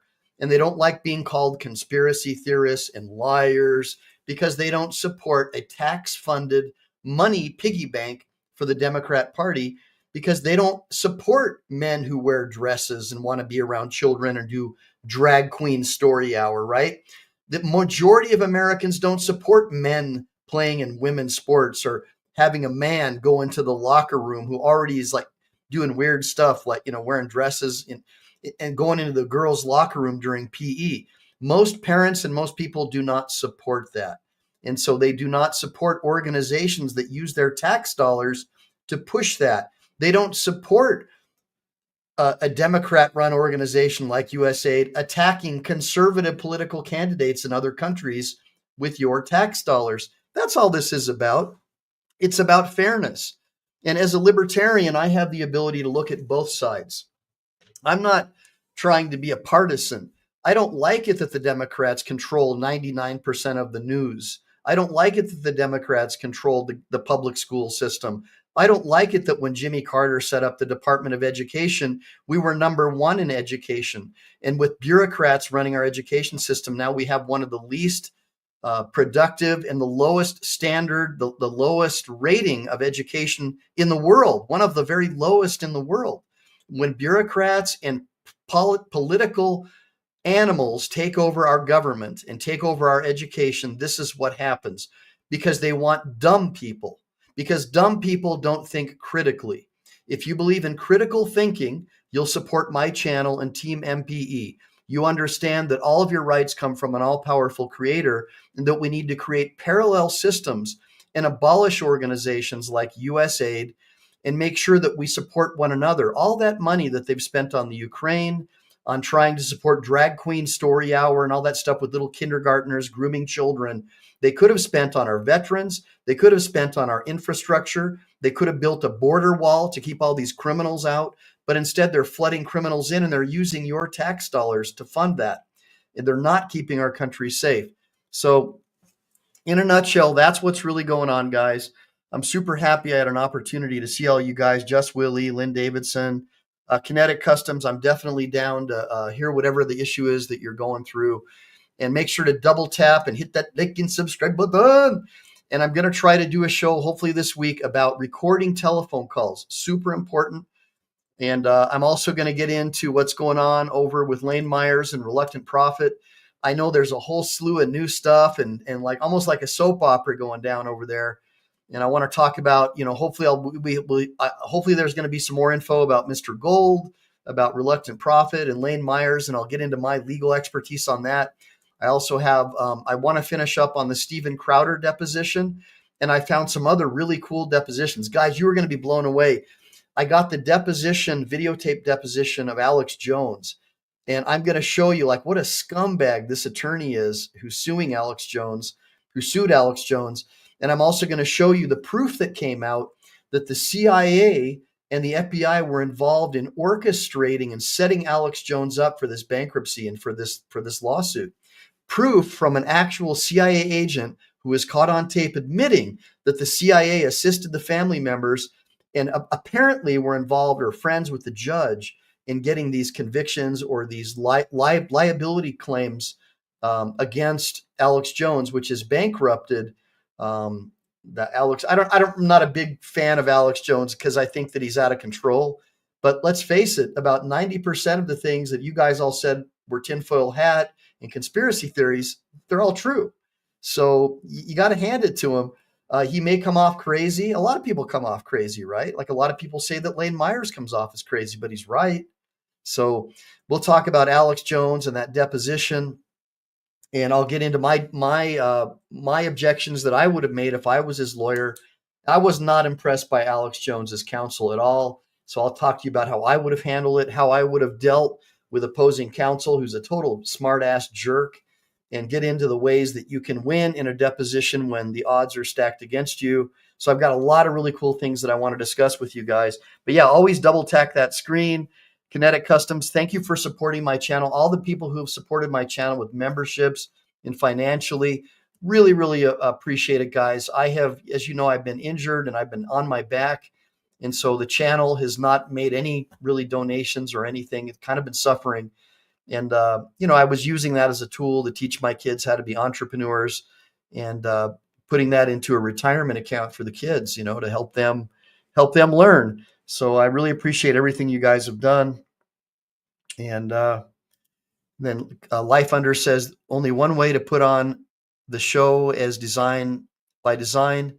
You have all of the stage players follow the script, Alex Jones and lawyers included. That's right, man. That's all I want to do is give you both sides But because we know that 90% of our news comes from the left, all the government agencies, especially public school teachers, are far, far left, basically Marxists, in my opinion. You don't really get the other side of the story. So I try to at least give you the other side of the story and let you know what's going on and give you my legal breakdown of what's going on. So, and I appreciate it, B. Taylor. Thank you, brother. And Anthony, thank you for coming on the show. Lynn Davidson, as always, you guys are so awesome. And DeBrow, as far as contact info, reach out to Life Under the Microscope. Tell him what your issue is. He's my brother, and we'll figure out a way, even if I can't help you, to try and find somebody in your state or locality to help you, give you some general information. I don't want you guys to suffer. I believe in forming parallel systems and helping your friends and making sure that we're able to take care of each other through bad and good times. So thank you guys again for supporting the channel, especially What's the Matter You and Blue Crab Food. Love that you're here today. Mark, thank you for coming. Just Willie, as always, thanks for the donations. Keep them coming, man. All you guys are so awesome, my good friends. So with that being said, make sure to like and subscribe. Make sure to save, always save, right? Save these videos for later viewing and watching, because we never know when the thought police are going to take down this channel. Semper Fi, do or die. I'll talk to you guys soon. Talk to you guys real soon.